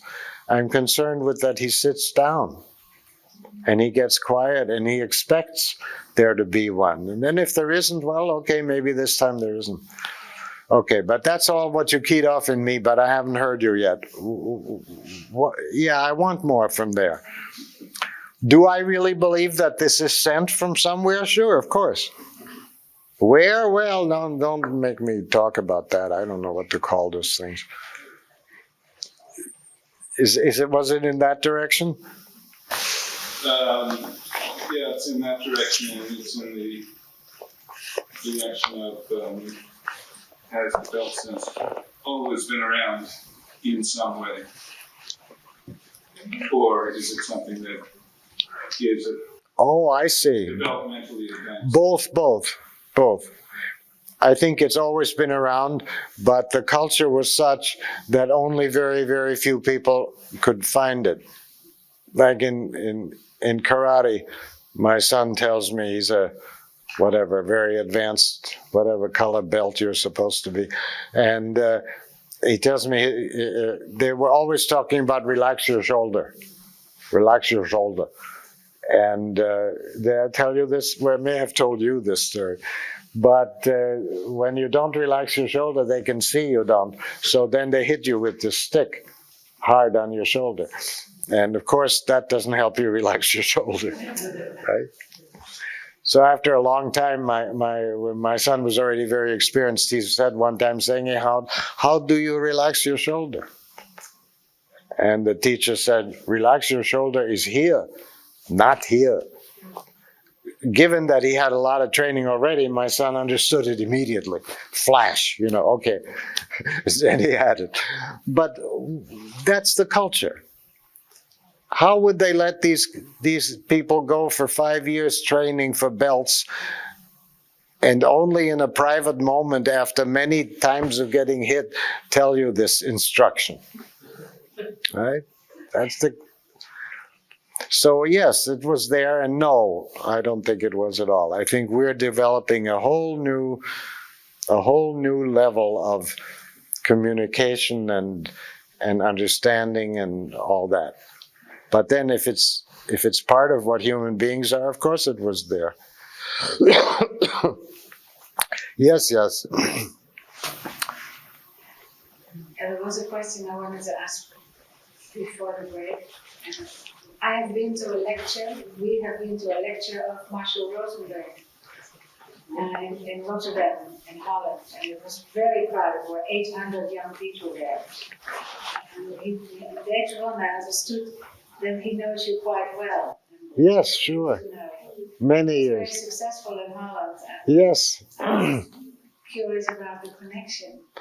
Because he didn't talk about it. There's not much to the connection. I know him from a long, 30 years ago or something. And there's enough connection that when you say it's very big in Holland, I'm glad to hear it. Yeah. I'm glad to hear it. And he would be glad to hear that if we're doing well. We're neighbors, sort of. Okay. But that's all I can say right now. Okay. I could tell you what I learned from NVC, but then I'm not ever sure that that's NVC. What I learned from it is already no longer, but I find it a very valuable source. Did you want more or just the history of it? No, I was just curious. There's not much history. Right. Well, I'm just going to say, because it's there to say, I learned from NVC, and I'm sure there's a lot more to learn. I learned that sometimes it is not only not necessary, but importantly not necessary for me to be understood. That it's a trap always to want the other person to understand. That there's this huge relief from NVC that says, no, just tell them what you want, or just tell them how to act. And then some other time, if you want, you can try for understanding, but don't right now. Just say, you know. And for focusing people, it's worth my saying that, even though it's probably inaccurate in terms of NVC. I'm not sure I understand what you want from us right now. Huh? What I want? Oh, all right. Let's see. What were my? I didn't really think that far. Why am I doing this? What am I looking for? Well, one thing I want very much is to ensure that we all understand, at least, that working with feelings is not focusing. But working with feelings is very important, and when I was a kid, people didn't even know they had feelings largely, and then all the young people discovered they had feelings, and then all the parents of the students discovered that they had feelings too, and it was all very exciting. But that's not focusing. Focusing is something more than your feelings. And that's like the minimum. So yes, it helps me. Now that's one thing. So is that clear? Yes. Is that obvious to everybody? Because it's just about 3-4 years ago, somebody told me at your Weeklong, most of the people are just into their feelings. And it was a reliable observer, not, you know, anybody might say that. So that much I want. Then I think another thing I want is to leave people free otherwise to be at any of these places, to give the variety, to make clear that, no, I'm not saying you have to do it this way, or that's not focusing, or whatever it is. Any way that's in touch inside and gives you, can talk back to you, I think I would respect. What else do I want? Where I've confused people, I'd like to hear it, so I don't go home and feel, well, you confused them all. Didn't I confuse anybody? All right. Yes. And that, yeah, focusing is in the direction of emotions and feelings only further. Yes. That if you go away from them, that's something else. But it's further. If you get stuck with anger or fear, then you're not focusing. That you need to stay at least next to it and say, what is that? Or if you say, oh, I'm afraid, because then you need to check it so it can, yes? Okay, so it's enough if I say, no, I didn't mean go away from anger and fear. I meant go through to the other side, or go around, or stay next to, or find the big, or something. Yes, sure, agreed. And in fact, sometimes it's even a felt sense with that word. There are times when, oh, somebody in there is angry, and that time I don't even mean angry plain. I mean, agree. Yes.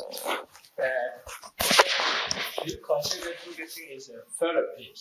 Focusing is a therapy? Do you consider that? No. No. Focusing is not a therapy. Definitely not. Well, if I have to say yes or no, I say no. But that's not hearing you yet. So come back and tell me what you're saying. From my understanding, it's no. But now, when I am checking on the translation of your book into Chinese, I saw they put it on focusing is a therapy. Focusing therapy in Chinese. Well, there is a therapy which we are calling focusing-oriented therapy. And that's a therapy which uses a lot of other things, but it has focusing. It's a little tricky, so that's a good question. It's a little tricky. I'm always saying, first of all, focusing alone is not therapy. Therapy requires some kind of interaction. But interaction instead of focusing wouldn't be any good. It's a kind of interaction where you can focus. And then what comes, you still have somebody there, right? Or somebody is with you while you focus. But without interaction, I would not call it therapy. Yes? So some people I know, they just say to their client essentially, leave me alone and go focus. Just sit here and focus. That's not therapy. So Right? if these people is translating your book, the Focus and Eating book, and said that it's a therapy, you don't agree with? No. Okay. No. It has to say there is a therapy which uses this. That, yes. But focusing is not a therapy. And when you're instructing people in focusing, that's not therapy. And if they come back 25 times or even longer, then you're doing therapy. So you better pay attention to what you're doing, because you're not teaching focusing anymore. You're now doing therapy. So you have to say, oh, I'm treating this person in such a way that in their life, there isn't anybody else that keeps them that kind of company. So I better pay attention to what I'm doing, and maybe I'm getting good at how to keep people company. And then, of course, if that happens, then you can say, you might be warned that they're not always going to be so loving and quiet and giving you praise. One of these days they're going to get mad at you. Are you going to know what to do then, dear? And so better get a little training if you're going to keep seeing people over a long period of time. And that's not all, but therapy has also other aspects to it. But the relationship is at least basic. Without that, it's not therapy. But there are other aspects to it. There's action, and there are dreams, and all sorts of things that you should be able to do. So when you get stuck, you can do something. But yes, thank you for checking that. The title can be Focusing-Oriented Therapy, but the focusing book is not Focusing-Oriented Therapy. That we have a book about that, and it has many chapters. Yeah, but it can mention that book. It doesn't have to be translated right now. Yes, I'm checking on that. Thank you. So We're going to. I just want Yes. clarification. Yes. We're going to China. And here's our Hong Kong connection bridge. Yes. You're avoiding using the word method if you're describing Method. focusing. It's not a method. It's not really a method. It's a orientation. Well, I don't know where that comes from. Where do I avoid it? Where do I say it's not a method? That if the word method was not a favorite. In our side of therapy, we're client-centered and humanistic and human and all that, spiritual. The words method and the other word that goes with it, technique, a lot of people look down on those words. That's something to understand. Words belong to different communities. So in one place you say a word and it gives you prestige. You say the same word in the other community, sometimes at the same convention down the hall, and they'll throw you out. They won't listen to you anymore. So that's how it is with method and technique. The people who think of that as some kind of rigid rules, very specific for the specific purpose of achieving a certain thing, to them those are very negative words. To me, not, because I'm in the third place. I already know that doesn't work, and not having any concepts doesn't work either, and so you better have something very, very precise, and then let the person change it, because it doesn't work the same way every time. So I like technique, but many people who work with me can't stand that word. Did I? Okay, good. Then also the attitude of therapists, there are therapists like that. I'm a Gestalt therapist. You come to me, I run you through my method. You don't like my method, go somewhere else. You come to me, here's my method. Well, that's not therapy, that's baloney, and I'm against it. And the same is true with focusing. I mean, if you take focusing that way, you say, I'm a focusing-oriented therapist. You come to me, you're going to focus. You don't want to focus? Don't come to me. That's not therapy. Therapy is that you have all these things you know how to do, and then you have a human being in front of you, and so you say, who's this? And yeah, you got all these things you can do, but you're relating to a person, not, in that sense, I would agree, it's not a method. Yes. I didn't really get what you were talking about exactly. Did you? Have you written about it? I didn't get what you were talking about exactly. Have you written about this somewhere? No. Could you talk more about it? Well, just enough to make clear so you get something, because what I know and mean by it is very clear. But how to actually do it and what actually happens, I don't know yet. I'm waiting for these people to teach me. What is clear is that if it is possible for a man in a village, a man who has no education, no psychology, none of that stuff, to have learned focusing along with some agricultural technique for his land, along with some hygiene stuff, and when he finds himself at the door ready to run out there in fury to fight somebody, if it is possible to teach such a man to say, wait, I might have a guest, and for him to sit down again and get quiet and get a felt sense, if that's possible, I need to know about that. That's different than how we do it. Now, it's not very different, but it's a little different. Can you see what I'm talking about? Yeah. I have a performance. I don't have an understanding of it. I just think that it is a great idea. And I can't imagine it. That's right. That's right. Me either, and yet it's happening. And I'm sure it doesn't happen every time. I'm sure they fail with people just like we all do. I'm sure everything human works only some of the time. And I don't want to idealize them and then put them in a position of having to say, well, he exaggerated. I know all that, but if it can happen even twice, then I got to know about it. Yes. Somebody, yeah. Well, I was just wondering if like the guest is one of those words that you refer to as having some significance in the community, and that's a Muslim community or Sufi community. Definitely. Rumi's poem, The Guest House. Definitely. That's probably something that's very well known in the Afghan community. Right. Or at least the Muslim community. So that's right. That's right. And I already, because I've been talking this for a few months, I already have a few suggestions, one of which makes me laugh. I have a few suggestions for how to translate that into our culture. Right? So one suggested translation is, my cell phone is ringing.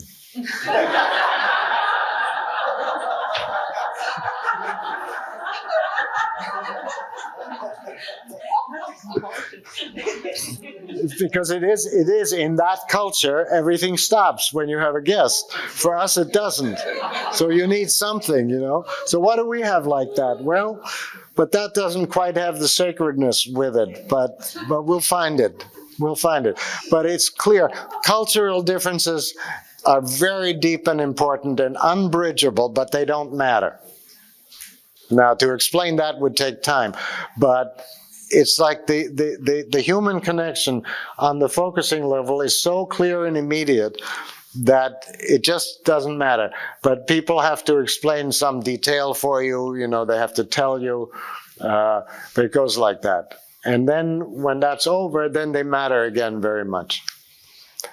Yeah. Staying with that issue of the guest, I have the sense, and I'm not sure this is what you're articulating, that you treat this state of being, in this instance, the anger of the other villager, you're treating that state of being, you're bringing to that the attitude you would to a guest.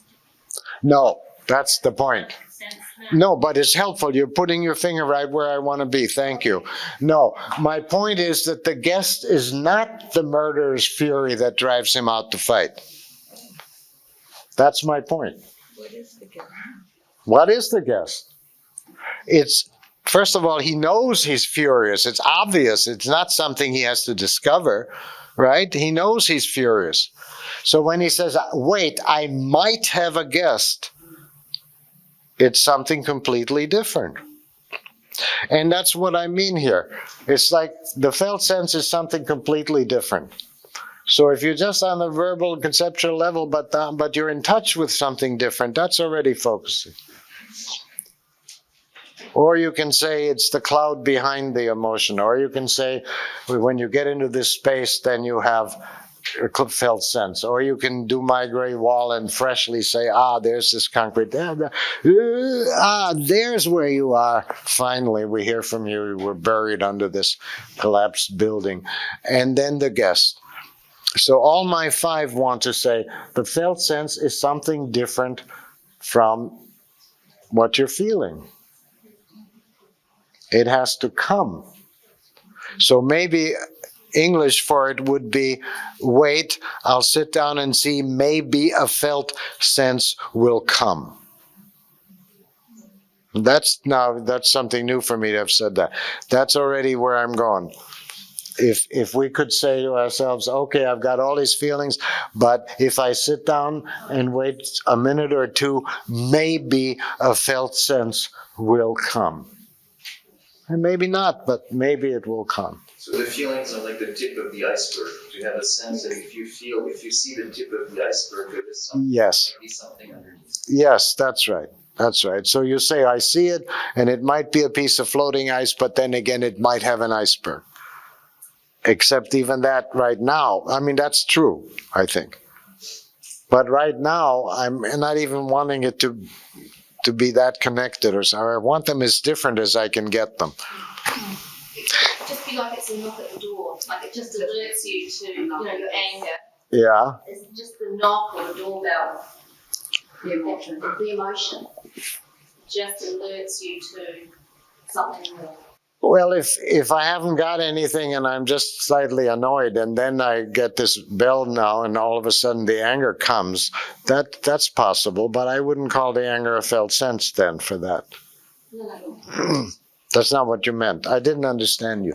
I just meant that you're saying the emotion is not the guest. The emotion is not the guest. The emotion is just the knock at the door. It's letting you know there is something else. Yes. Yes, that's right. Except that Irene don't even want it to be the knock on the door.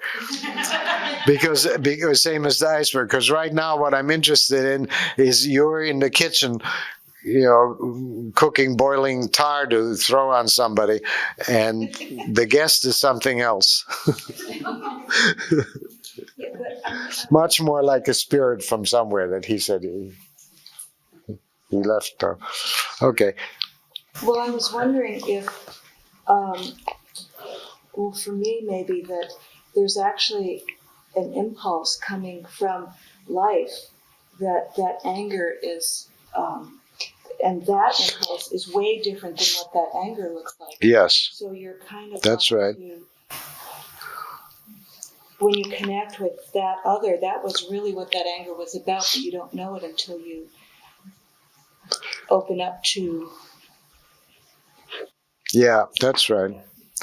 As long as we don't have too simple a connection, then yes.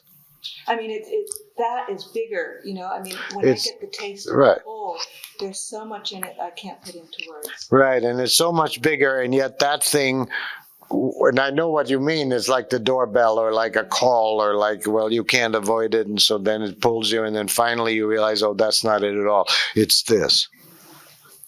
And what exactly the connection is between this and the anger, it's not so clear what it is, but there's some kind of connection. Right. Sure.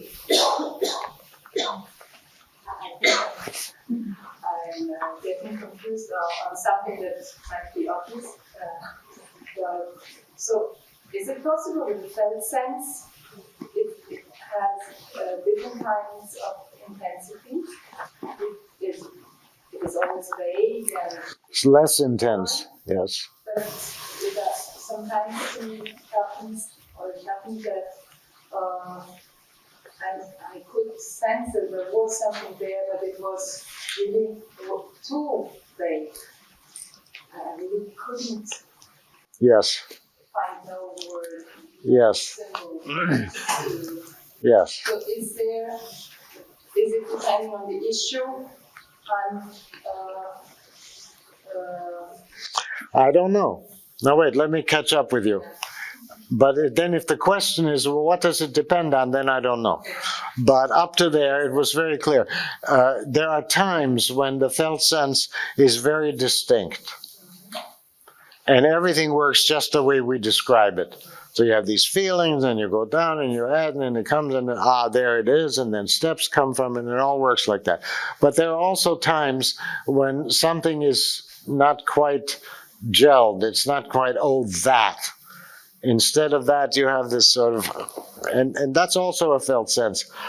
Iberg used to have terms for this, nascent and parturient. Parturient is when you're pregnant, but you're ready to give birth. Nascent you are for 9 months. It's a nice distinction. That's so how ready it is to open and give you a step, that varies. And also how distinct it is, that varies. But intensity we can talk about, because emotions have more intensity. A felt sense is always somehow, but the sense of importance is more. But this driving intensity, usually a felt sense is much quieter. And that's why you have to get quiet if you want to find your guests, if you have one. It's quieter. And at first, that confuses people. I often at the beginning, when I first teach a new group, I find I have to warn them, because the loudest thing inside is the superego attack. So people will sit there with that vague, they're beginning to have a felt sense, and then something will say, you idiot, if you try to learn this, you'll never learn anything. And then they think they have a felt sense. And I say, please, no, that's a superego attack. That's not a felt sense. Yes, you're feeling it very strongly, but or if you want the felt sense of that, then you have to get quiet again and say, where was I, and why did it attack me just there, and what happens? Yes? Did I confuse somebody? Speak, please. Yes. Your gesture just now explained it in the sense that you took this big with emotion, and then yes, for me, right. And what my mind has been saying is that the felt sense, checking out, comes on that out breath, if you will. Yes. So that it's adjacent to, but it needs some space and some quiet and some attention. Yes. Yes. And yet it clearly feels good, even if it's about something painful. It clearly feels good to have it, even, right? Because of what you're saying. Breath with Right. fear or anger. Right. Right. It's not an out breath. Yes. That's a good way to say it. That's a good way to say it, actually. Space after the out-breath. That's a good way to say it. And fear and anger, she's saying, are not out-breath relaxing.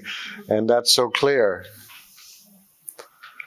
And that's very nice, because I was looking for a long time for how to explain exactly. I said it to Achim just a few minutes ago. I said, sometimes you have a felt sense, and yet the handle for it is a word like angry or afraid. And I'm not against that. That happens. But how to tell the difference between it's angry, and this kind of, you have just said it. That's where the difference is. Well, and it was in spiritual. Oh, yeah, and it's clear also when you say, it's angry, that you don't mean now I am angry. You mean it's this whole complexity that has anger as a crux of it. It's I'm angry, but I mustn't be angry, but all that whole thing is called angry. Just to take this one, it's into the organic place. Yes. Place that we spoke of Yes. lecture. Yes. Good.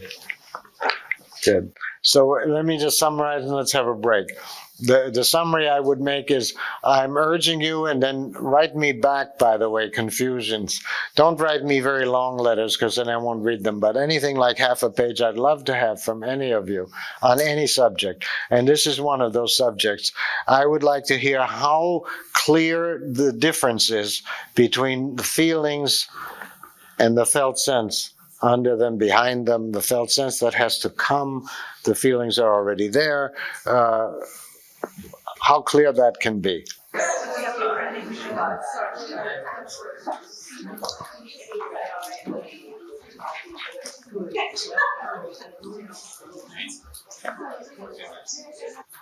And then I would like to work with a dream where I have him ready already. And so that's what we'll do. And then we'll see what time we have left. So I have a number of things that I want to say, one after the other. We have an incomplete, everything human is anyway incomplete, but we have a very incomplete kind of organization. It's always been clear to me that if you have no organization, then nothing can happen. You don't even have a time or a place to meet, and you don't have any connections. So you have to have an organization. But as soon as you have an organization, then everything starts to die. Right? So the question is how to dance between those two things. And where we are now is something I want to explain because I'm getting very old now. We have always had it so that everybody is free. So every coordinator is free to teach focusing any way they want.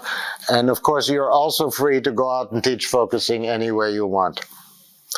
And I find always that when people are free and the organization doesn't say you have to teach it this way, we got 6 steps, somebody says, no, there are 7. Well, good, so teach 7. No, don't teach this one. All right, so teach 7 other steps. There is a richness that comes. And I would like you all to be aware of that. Because many years ago, before your time, there was some effort to make us into an orthodox organization, a proper organization that has a definite quality standards. How can you go out there and teach the public with no quality standards? So somebody has got to decide what is quality, and everybody else has to do it that way.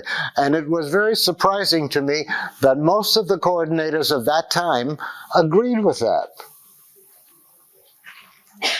And then I had a terrible time, and I had to write long explanations about why that wouldn't do. And I would say, to one coordinator, I would say, look, you combine focusing with, I forgot what she combined it with, biospirituality. Do you know that? It's a Catholic version. And I love biospirituality. I'm all in favor of it. As soon as this organization would get going, they would forbid her to do that, because the other people wouldn't agree with that, And then in Switzerland, we had somebody teaching focusing and shamanism. They certainly wouldn't agree with that. And it would go on and on like that until finally you get this very narrow thing, just like other organizations have, where it's just got to be just like this. And then people tend to start to go away. And the organization gets a little smaller, and then it gets a lot smaller, and pretty soon it's very small. And so I want to tell you in advance, as long as I'm around, see, I am the kind of authority that I won't let that happen. So at that time, I could not explain it to those people. I just couldn't. So I went and I appointed 12 more coordinators all over the world, and they couldn't do it then, So it fell apart, and everything's been fine ever since. And that's never going to happen with the same people, because they've all, by this time, understood that. But I would like you all to be ready for that time when that comes. Because what happens is almost any organization develops a Joseph Stalin. That's somebody who has control of the mailing list. You know how Stalin took over the Communist Party? He had control of the mailing list. He was the secretary. That's all he was. But when you have control of the mailing list, then you can stop everything unless you approve. Well, when that's going to happen, what I'd like you all to do is go away and start another focusing institute. So if you get kicked out of the International Focusing Institute, then start the Universal Focusing Institute.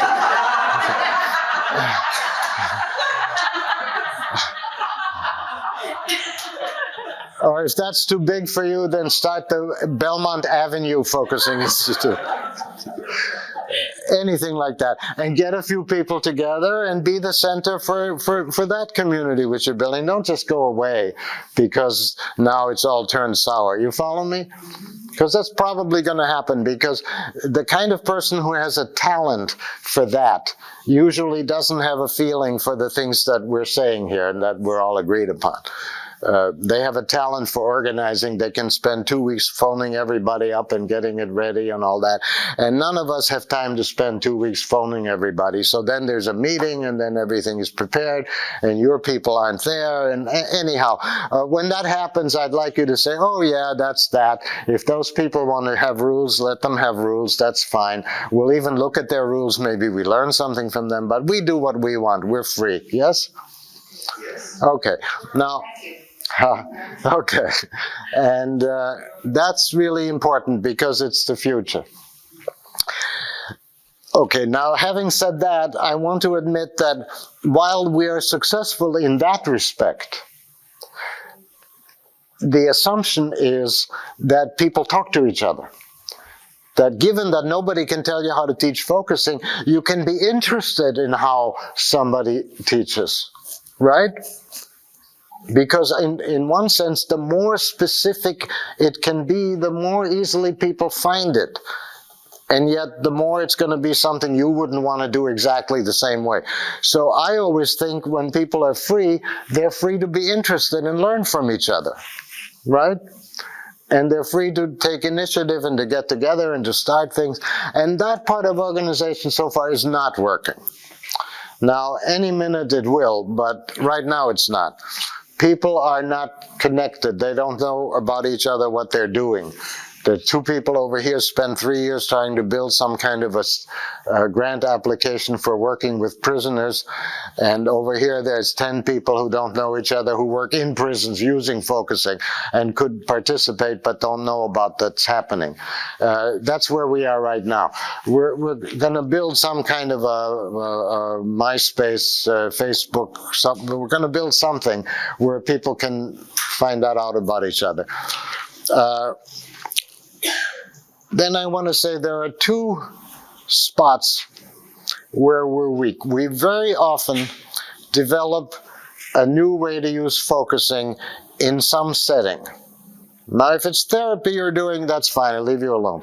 But in a setting, whether by which I mean a school, or a hospital, or a prison, or any kind of agency, or teaching hygiene and agriculture in Afghanistan, or anything of that kind, when you develop some way of using focusing, there ought to be, by the way, I've talked to one more person, and I think I'm learning how to say this now. There ought to be a way to spread that.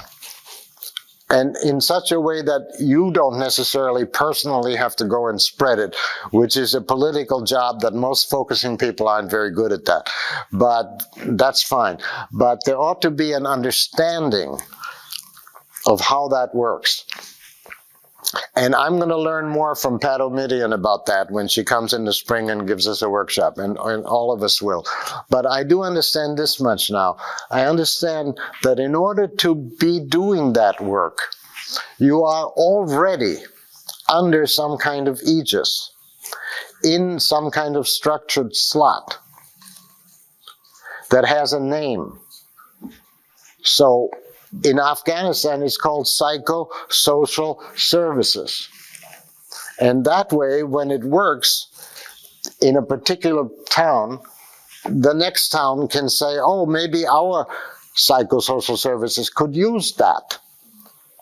Especially when all the psychosocial service people get together once a year at least and talk to each other. You following me? So what we need, what I'm asking you for there and expressing, because I'm getting it clear gradually, is some awareness when you do something like that and it works. You know, you're using it to teach prisoners. Just this week, I'm hearing about policemen in Germany being trained with focusing, and that's Achim right here. And I'm hearing about somebody who wrote us about his engineering students in his engineering institute. He finds them more able to be innovative and creative. He's teaching focusing in engineering school. Well, that's grand, and when he dies, it'll be over, you know. What I want to know is, what is that called in your engineering school? You know, is that part of psychology? Is that part of sociology? Is that part of history? Is that part of, what is it part of? So that other engineering schools could say, well, our da-da-da-da could use that, you know. So I'm talking to Laurie in my break over here, half an hour ago. Where's Laurie? There you are. See if I report it straight. And I'm, in a sense, first I talked with Dieter because his pain, his work of using focusing with pain is very impressive. And I'm hearing indirectly about it, and I know it is. So I'm saying, well, where is it happening?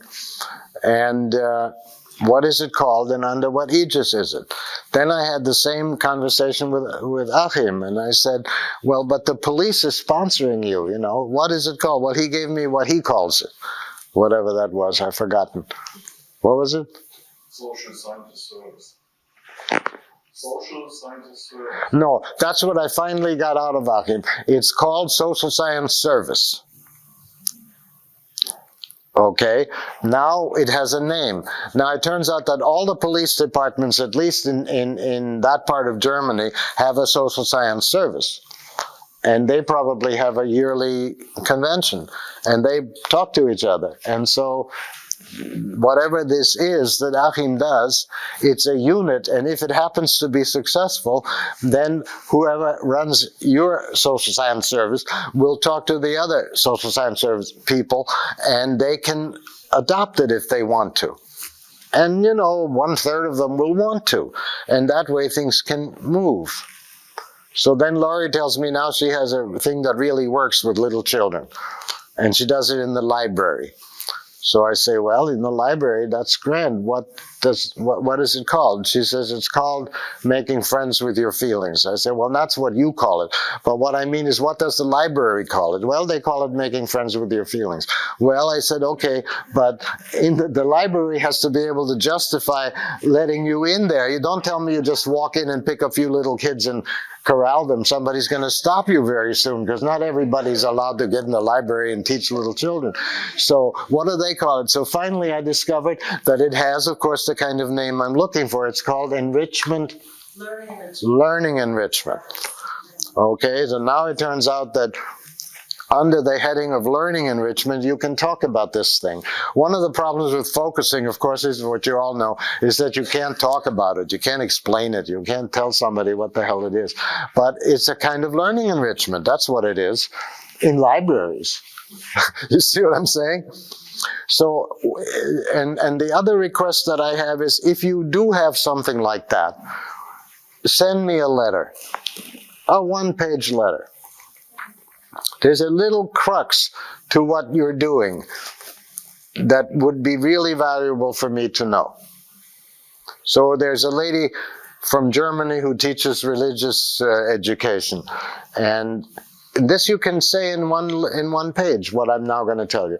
So she tells me she gives them a main topic, some kind of religious topic, and then she has them meditate on it for half an hour, and then she brings them together and she has them talking to each other about it, and even one-to-one, little groups, and everything that you can think of. And then when that's all done, then she shows them focusing on the same thing. And then what comes is so surprising to them that from then on they just know they want whatever that was. So when I get a letter like that, I know now I'm beginning to collect them. You know, actually my wife comes down every couple of days with one of these things. You know, look at this, somebody is teaching it in architecture. And again, there's this little essence there. Like I ask them to pick a building that they love somewhere in the world, and then focus on why they love it, and get a felt sense of exactly why they love that building. And then design a completely different new building from that felt sense. Well, okay, but he teaches architecture in Lynn, and that's it. So again, I would like, but I will work on how to collect these things, but I would like such a letter from you. I think maybe that's what I wanted to say. Is there something else?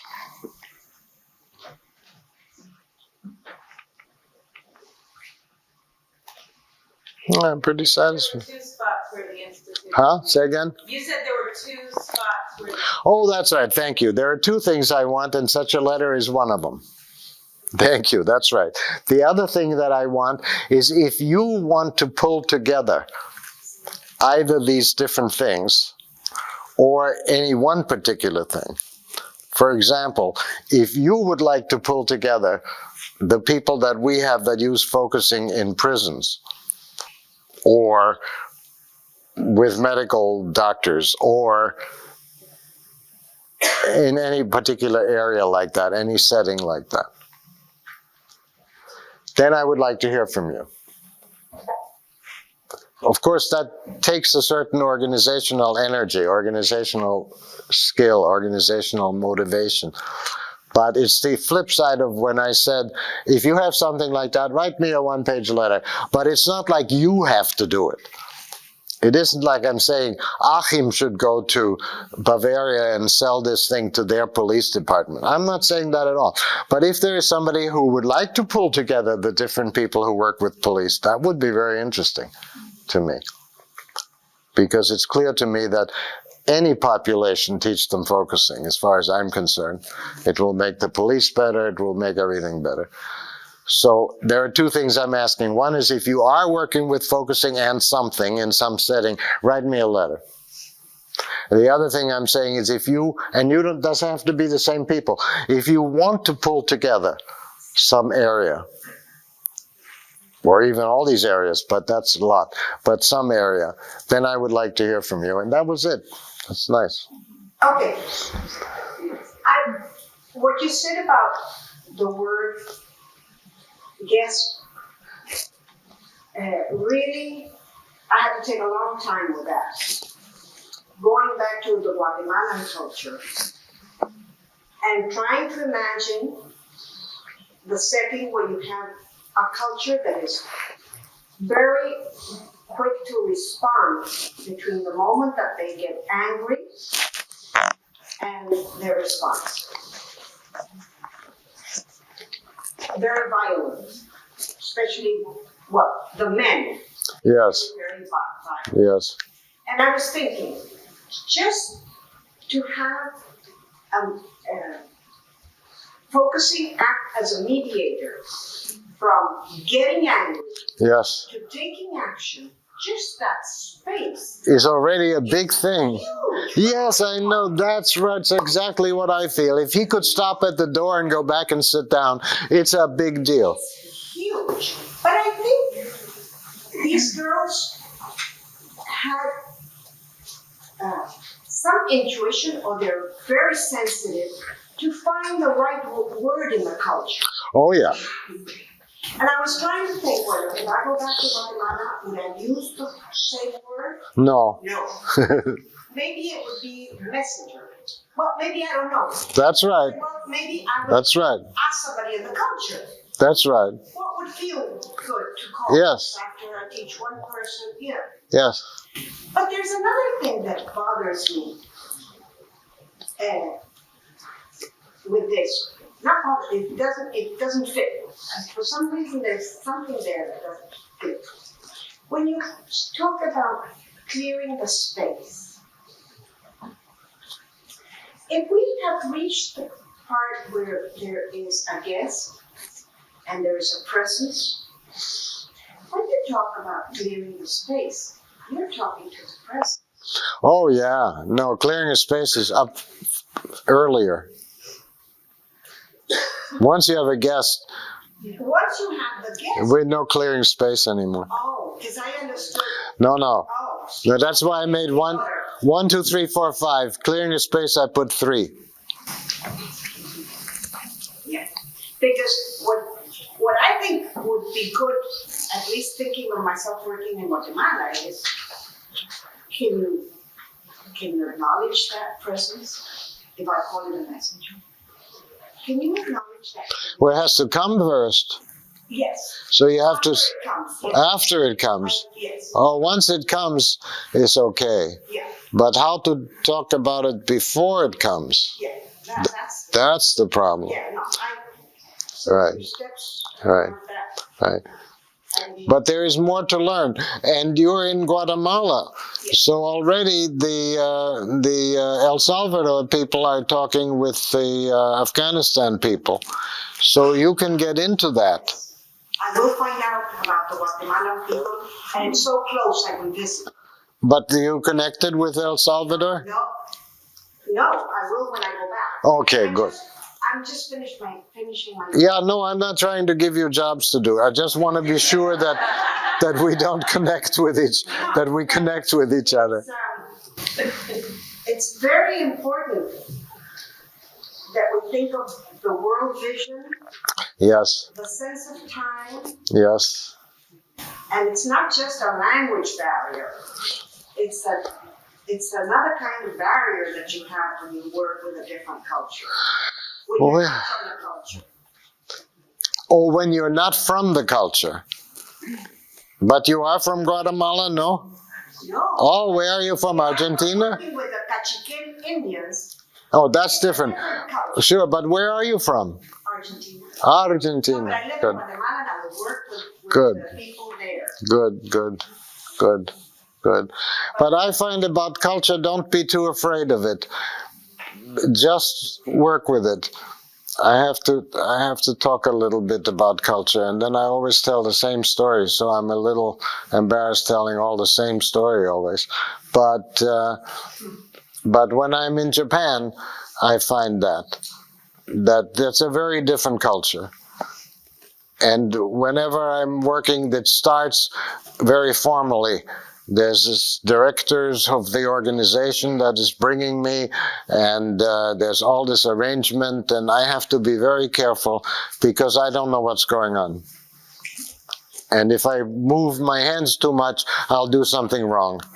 And I tell stories about things I did wrong that way. And then we start with workshop and focusing, and then I find a person sitting there and I'm sitting here. And then there's absolutely no barrier whatsoever. This person is unique, just like everybody else in America or anywhere else. And yeah, they have to fill me in when they tell the story. So they have to, he's talking about his father and how he got hurt, and his feelings were hurt. Then he has to explain, we have a certain festival, and Japanese fathers do this and this on that festival. And then I understand completely what happened to him, why he got hurt. And I'm never going to understand that festival. You see what I mean? Mm-hmm. So if I go to that festival, I will do something terribly wrong because I don't belong and I don't know what's going on. But when we're focusing, he takes me right across one sentence, and then I understand again. Oh, his father didn't do, at the service what he should have done as a father, and this is what that means to him, and we go right on. And there's absolutely nothing, and I'm 3-4 days there, and I forget. People don't look Japanese anymore. They look normal, and I look funny when I look in the mirror. I get so completely used to that. And then when it's over, I have to watch it. I have to be very careful. I'll do something wrong. So to me, that's culture. I don't want to. I'm just saying, don't be too afraid. You are completely right. If you go in there and do in Guatemala what you do in Buenos Aires, it will never work. That's for sure. And having a translator helps because they translate the language and the culture. Well, depends. When I have Akira translating, then it works. But anybody else translating to me, I know it's vivid to me in Japan. I tell something and it's very funny, and 3 people laugh. Those are the 3 people who know English. Then the translator translates, Nobody laughs. So then I know that whatever they said, it wasn't what I said, you know. So that's different. But there is a contact under the culture. Yeah.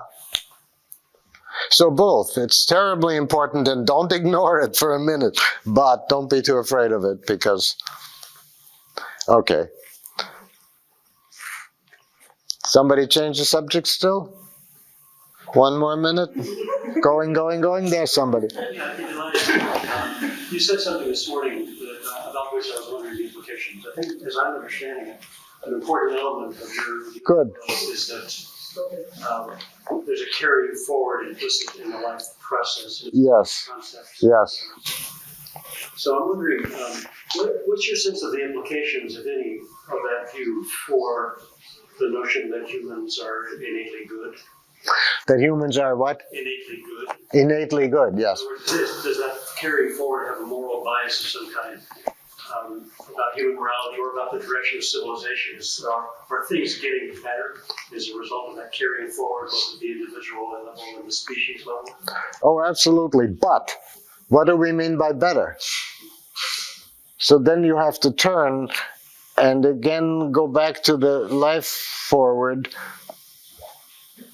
But first, it's good to say what we mean by better, because we all know what we mean by better, and then we don't if we get too specific. So it isn't as if I want to stand outside and look at history and life process and all these big things, and I'm going to judge that, yes, it's getting better, and here it got worse, and here it got better, because then it all depends on how I judge. So I want to turn it around, and I want to say the reason that I could even do such a thing as judge is because there is something like that. Ah, that's nice to... Let me show you that. That's a turn I make all the time, where you take the concepts they give us are all cut off. They're all separated. There are memories and values and ideas and thoughts and feelings and perceptions and all these different packages. But if you look where they come from, then there's a certain turn. What do you mean anyhow by getting better? You know, where are we to be able to have such a notion? It comes from the life forward, right? It doesn't come from some book or some particular prophet or something. Yes, we have those and we want those, but they are already articulating some kind of life process, right? So whichever one is prior, that's all I'm saying. Otherwise, yes. Okay, I think I'm profoundly confused. Well, okay. Well, I think as long as it's profound, it must be all right. But all the same, one way I confuse people is I don't divide clearly to say, first, your question, I'm saying yes. I think that the forward movement is really clear, and we're part of it. We're part of it. We're another step forward. And I think it's been moving forward at least since about 1200 in the West, at least, where you can look at it and you keep seeing that, oh, you know, and oh, and oh, and oh, and oh. And that's still happening. And my classicist friend says that something changed because until that time, people spent more centuries looking back on a golden age that was gone than this kind of thing we have, talking about progress. But somehow the golden age came around 1300, and it never quit. And he being a classicist, he lives, you see, in 300 BC in Athens. So he's sort of surprised, how come this golden age never quit, you know? But I think that's right. And I think when we European had the Middle Age, the early Middle Age, black dark period, there was progress in the Muslims, there was progress in China. So I would say clearly yes.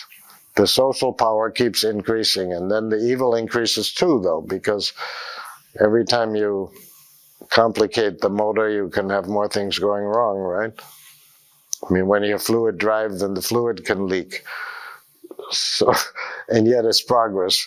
So the capacity for both good and evil is getting better. Yeah, but I think the evil is always the.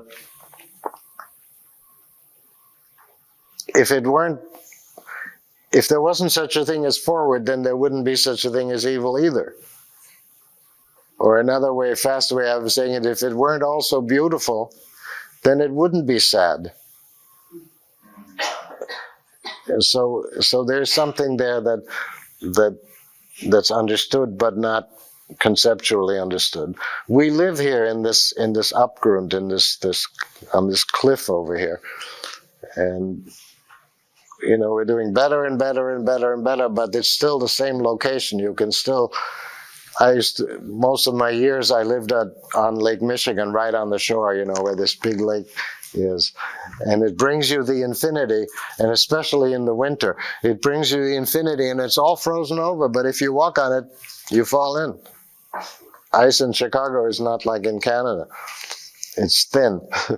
So you always have this incredible beauty, and yet, don't walk on it.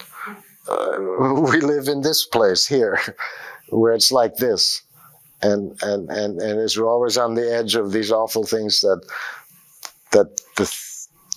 the development is protecting you from. Does that make sense?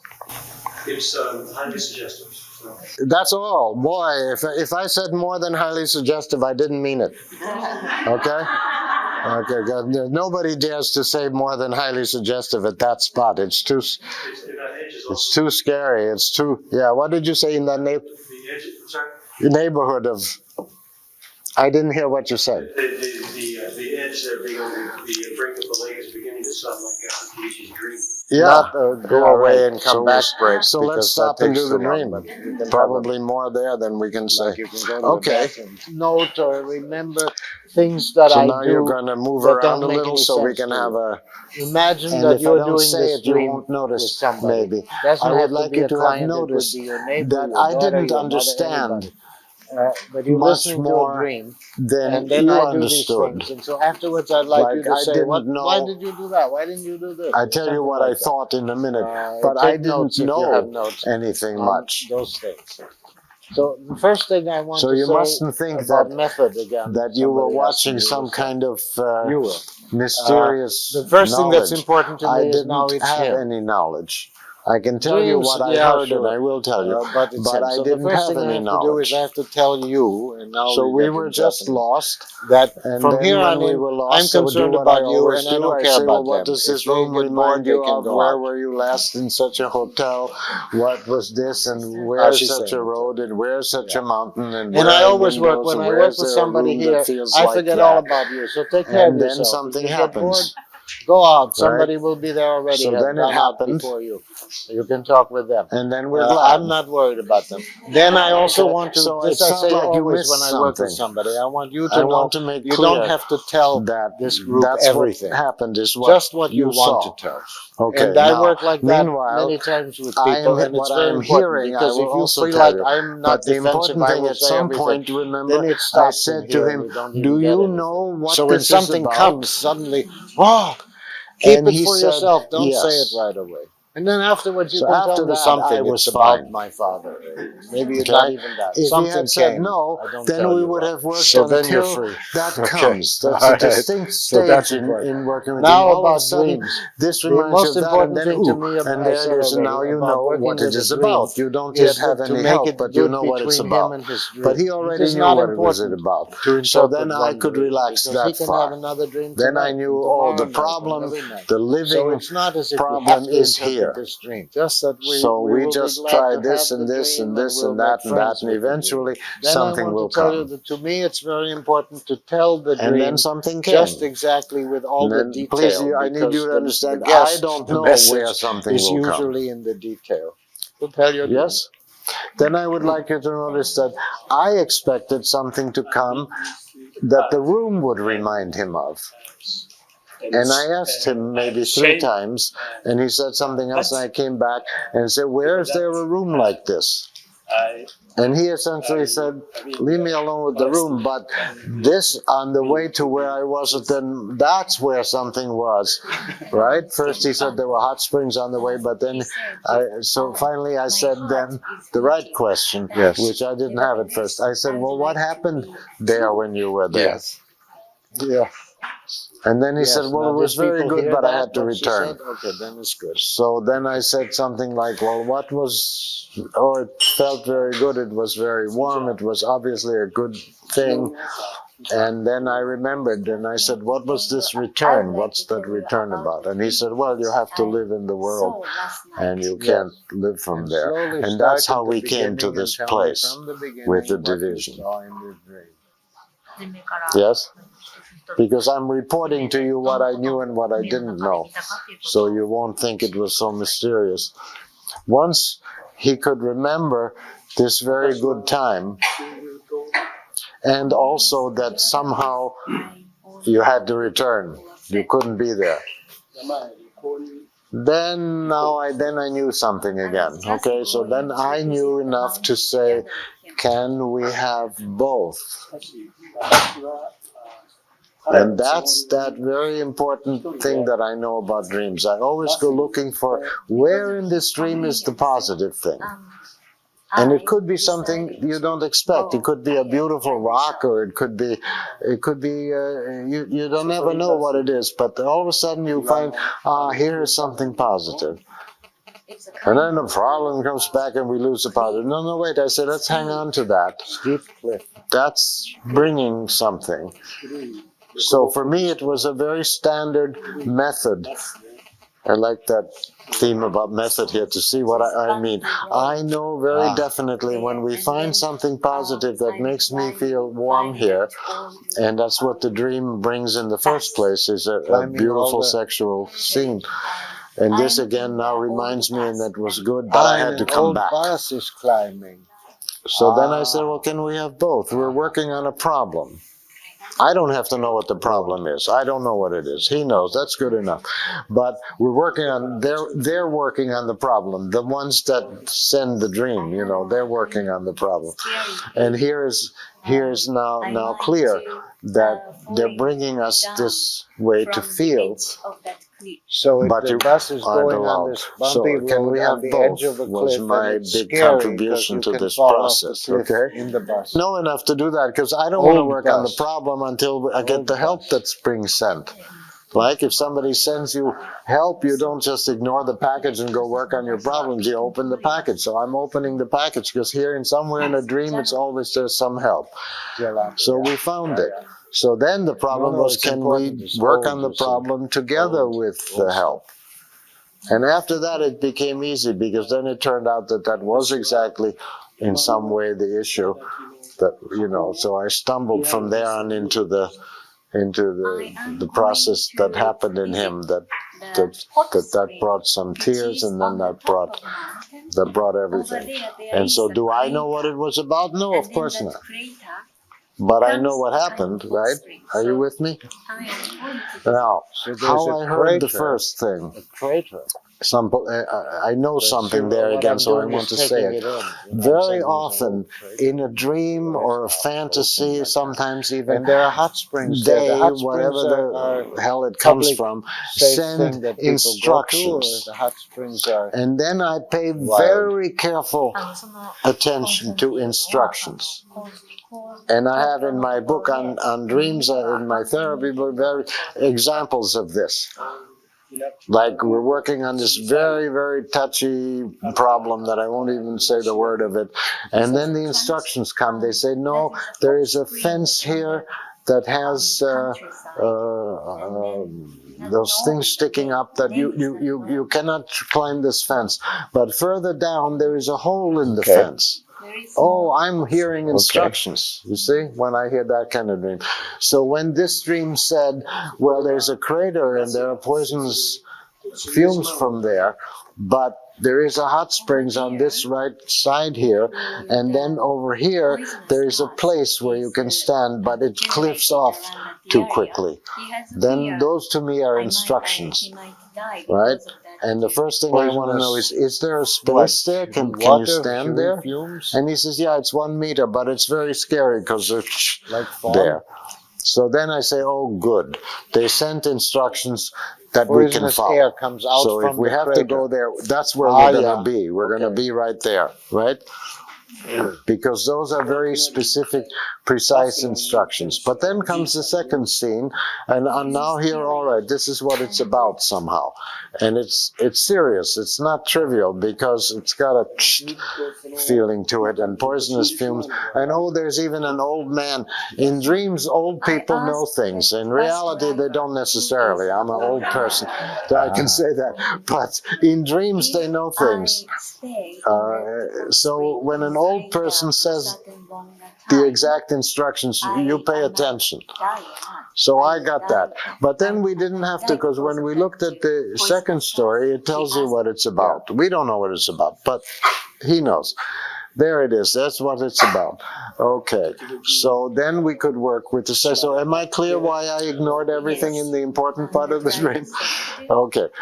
Because I didn't ignore it. I was following instructions. It said, look, this is very tacky, and you stay right where it's safe, and don't go this way and don't go that way. So, okay, we will. And we can. There is a space. So I was glad. So then we went into that second scene, and then I just do what I always do, which is I ask a million questions until it comes. That's all I did. So I said, well, who were these people, and what did he clean, and do you like him, and do you not like that one? And I am impressed with the fact that this guy's a cleaner, but then I didn't know what to do with that. But if we hadn't had already the coming, I would have asked about that some more. Now, because to me, there might be some as I'm significance listening, in that, and also those are other things. instructions And there is no from end the to dream questions. to say how to do this. So You don't it doesn't go in the always middle, happen. you This go is a on the very open edge. person, as you can feel. But when you start with somebody who has no experience with dreams and process and focusing and everything, it can take a long time for something to come. And then I'm finished now, to get back to where I started. It doesn't have to come. All that's important is the relationship between him and the dream place. So if we can just say, oh, look, and with him I didn't have to do it, but with my neighbor I would have to say, oh, isn't that fascinating? What an interesting dream. And surely I could have said that. What an interesting dream. And oh, I see. And oh, and there is a place there, and that we can actually be. And in the end, that's much more important, because he's going to have another dream and another dream, right? Okay, now I want to hear what you wrote down. Why did you do this? So somebody there was going to say something already. You were. Yeah. Yeah. I mean, you might have already, I think you've already answered it. You probably already answered it. Okay. But Yes. it sounds like you were waiting for some help before you really went into, Yes. the heat of the whole dream. So I say it back. But partly I'm I was saying just it back, amazed by the not so much deep- as listening exact as so detail I of get to keep it. the And sometimes environment in the that you dream I get write down, in fact described. I'd like to have my And thoughts on yet there were times when, like, Can you you find my described, like, thought? gentle feelings towards this one other Yeah, female co-therapist. Yeah. So, Embarrassment, and those seemed like pretty, like, so you are describing yeah. where you was see, there a time- right? You see this. Do you see it? Was there a time That there when you is a felt those round feelings thing recently, that's the or- crater. Yeah, and that's a there's very place helpful for the hot question for me. spring on, I am so like- different when I work with like a dream this way. than You if see I'm it just doing therapy. And yeah, there's a place It's for so the hot spring, somehow clear and to then me it goes somehow that up, and then there's a this cliff. is And this it's is not not so about clear that you can somebody stay. seeing you There's not naked much space. or It's girlfriend, not yet and those are falling off public the cliff, but things. it's already They're away not. enough. It's not clear that there's space They're not. there. That's not what dreams are about. Somehow, dreams, in my experience, dreams are about some place where I, as a human being, am hung up. They're not going to be the same stuff that's true of everybody. None of us like to be interrupted when we're making love. But the question is, what is doing the interrupting? You see what I mean? If it's actually people coming to interrupt, well, so that's another So there is a thing. space. But no, There something is in the dream is definitely a interrupting. space, but it's scary because it's so Do you close see to me? the So cliff. I'm not interested in So close when to were the you ever edge. interrupted, or any of those kind of So I double check it understandable and I say there is a feelings. space. I'm interested in what the Scary, dream but is there is a about. space. And so I said to him, do you know what the problem is? And he says, yes, he knows. Well, that's all I need. And I can fill it in, but I can't fill it in one way. I can imagine 20 different things. It would be writing 20 short stories I could write. But I couldn't write one. I mean, I don't know what it is. Right? You don't either. If you think you do, you're wrong. Just spend another minute and you'll think of another possibility of what it might all be. But it's some kind of, There's a what? the dreams are interested in my deeper nature. A 1 meter edge? Not so You mean much like a in my meter? situation. Meter would be like this. And I always look to them to help me with my situation, and they don't.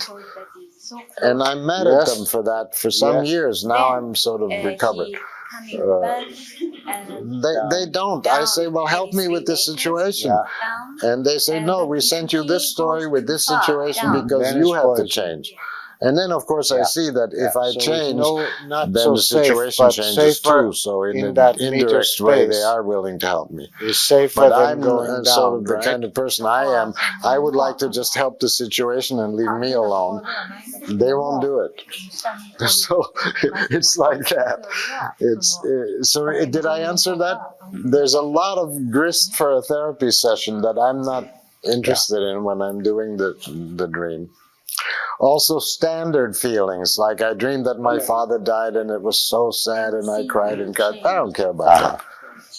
What I'm interested in is what part of you is this that we're talking about, you see? What part of you is your father in there? And isn't that, and did it really die? And then the rest of the story will tell you. Sometimes we're very glad about it, but I have to feel sad. So even though I'm this focusing therapist, I'm not too interested in what you felt when you woke up. I know that something here is scary because we have this cliff. But did I answer the question? Because it's such a right question, but I don't know that I have a good, systematic, clear answer here. I'm after the underlying problem that the dream is sending help for. And so I'm almost, not quite, but almost disrespectful of all the things that I would reflect and listen to and care about. Just enough so I'll understand here. Because my job is this dream here. So sometimes when I work with a person, especially a not very experienced person, they will actually want from me, how come, I want to tell you about how sad I am about that. Well, all right, so I take off a few minutes and I listen to how sad it is that his father died in the dream. But I know that's not going to get us there. That's not what it's about. It's about him, not his father. And some part of him died. And then sometimes it is really also true. But those are different kind of dreams that have this prognostic, should we worry about his father really dying? Well, that's a different question. Especially his father's already dead. So that's a different, now I mixed in something else. There are dreams through which people get some kind of prediction. And I don't know much about those. I just know that they exist. But that's an entirely different question. But the therapy dimension, the ordinary grist for therapy, there is a real difference with dreams. The dream is a flamboyant story. And hot and warm feels good. That brings some kind of help with a particular problem deep in you. And if you don't know what it is, you go with the dream for it, and all of a sudden you do know. It touches there. That's what it is. Then the question is, what here is help? Good. Why how is it going to help us to see this, to see the detail? In dream language, something is being said that we have to do or find or touch or open. All right, one more maybe? Yes. And when you were exploring in great detail the surroundings, Yes. was part of it to ground the dream, What are you doing? to make it more Today present, is the or working was it day. just simply a way to wait until you found the message? No, I find that that is regularly the road to it opening. Now, not always, but like 90% of the time, it's the place. It's visually the scene. Yeah. It's the kind of room that has the windows over there. No, I don't know. It's not any room I know. And oh yeah, and comes something. Right. It's or it's the closet. Well, what does this closet remind you of? Oh, nothing. No, just feel it sort of. What is it like? This door and this closet. Oh, it's my grandmother's closet that this and this happened in. You know.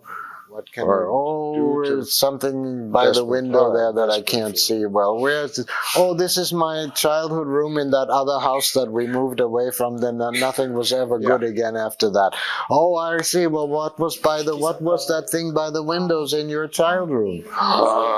Everything opens up. So the scenery and the place are very, very significant.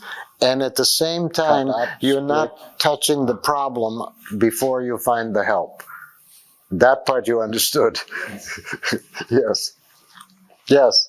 Those who send a dream and the scene that they send, is that like the felt sense and what it tells us? Oh, is that why the felt sense what? Is that similar to what the felt sense is telling us? Is telling, oh yes. Sure. I try to retrieve myself. And I would say the same thing about it if I were questioned, how do you know that? Why are you saying that? I would say, well, the dream is produced through your organism. It comes to you, nowhere else, right? And your body is lying there asleep and this dream comes through your body, right? So what it knows is how your body has all that. You only know a little about it, but it's coming from this. So it's just the same point again that we made together when you were here, saying that the dream is the body knowing. You know, that's what a dream is. It's not like there's a dream and then it also knows, and how does it know? It comes through that way.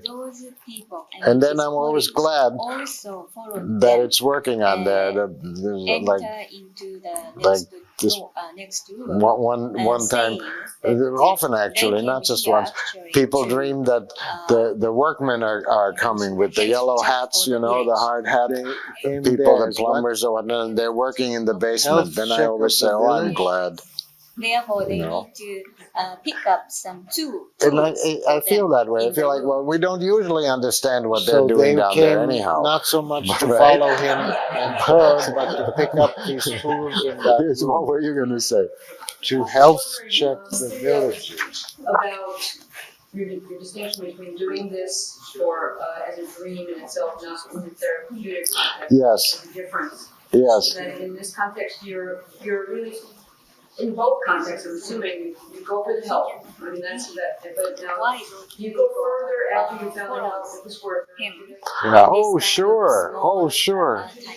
Oh, sure. No, for me, it's like therapy in the sense that that's the whole point of it is, right? That to me is what therapy is like in the sense that it goes on in him. It doesn't go on in the conversation. Many therapists nowadays especially believe that it's the dialogue, it's the process between. And yeah, it's between, all right, but it goes on First in they the person. decided to leave. And so this is part of therapy, or it's to me basically. But Go what I mean is, somewhere else. while I'm working with a dream, I don't worry about all those feelings that are part of the Were usual. you about to go? Do you because have a this is feeling coming. for going somewhere else before you woke It's up? like if you have a regular therapy with somebody for a couple of years, and once some special Hindu therapist from I don't know Nepal or somewhere or Himalayas comes and visits, and he's participating. So that's not the time you want to take up all the same things that you do anyway, these right? You want to colleagues- see what he's bringing. You know who they are, the two that came?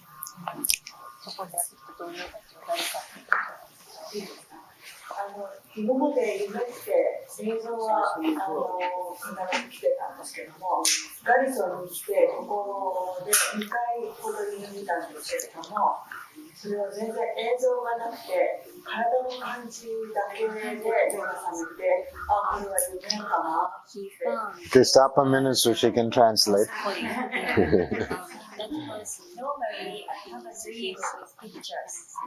Normally I have Normally I have a dream with pictures. a dream Of pictures. of pictures, yeah. But here, and coming in Gary's, she had to. That's she usually a twice, friendly person. But The first she had one. no pictures, images, but just a kind of felt sense of the body. Yeah. Can be. Go on. ですからボディだけでボディの感じだけで目が覚めて、これって夢見てたのかなっていうことで目が覚めて、今日見たのはそこから少しなんか触れてたところで何かリズムが出てきた。Ah, what is So somehow she was wondering, is it a kind of dream or not? But especially this morning, she was awakened about a kind of body sense. Oh, yeah. So something kind of rhythm was also together with the dream. And if we treat it like a felt sense, will it open? Will it speak? Is that to clean up, to take away dirt? What is it? 今日なんで目が覚めたかっていうと胃が痛くなったんです。I was awakened in the morning because of the pain she felt around her stomach. And you like him? But the pain and the feeling are together the same thing? Not so clear. So.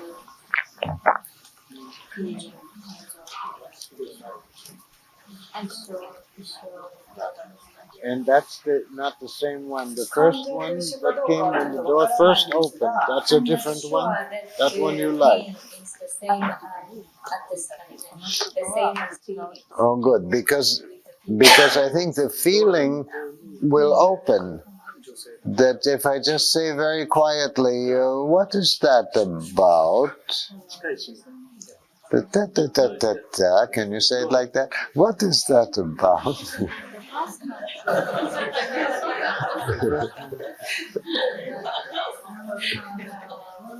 Yeah. だからそれはその痛みというのは物理的な痛みではないっていうことはなんとなく分かるんですね。I could understand or I could feel that Not pain his is girlfriend. not the physical When you said, pain. that's right. It's more like a felt sense.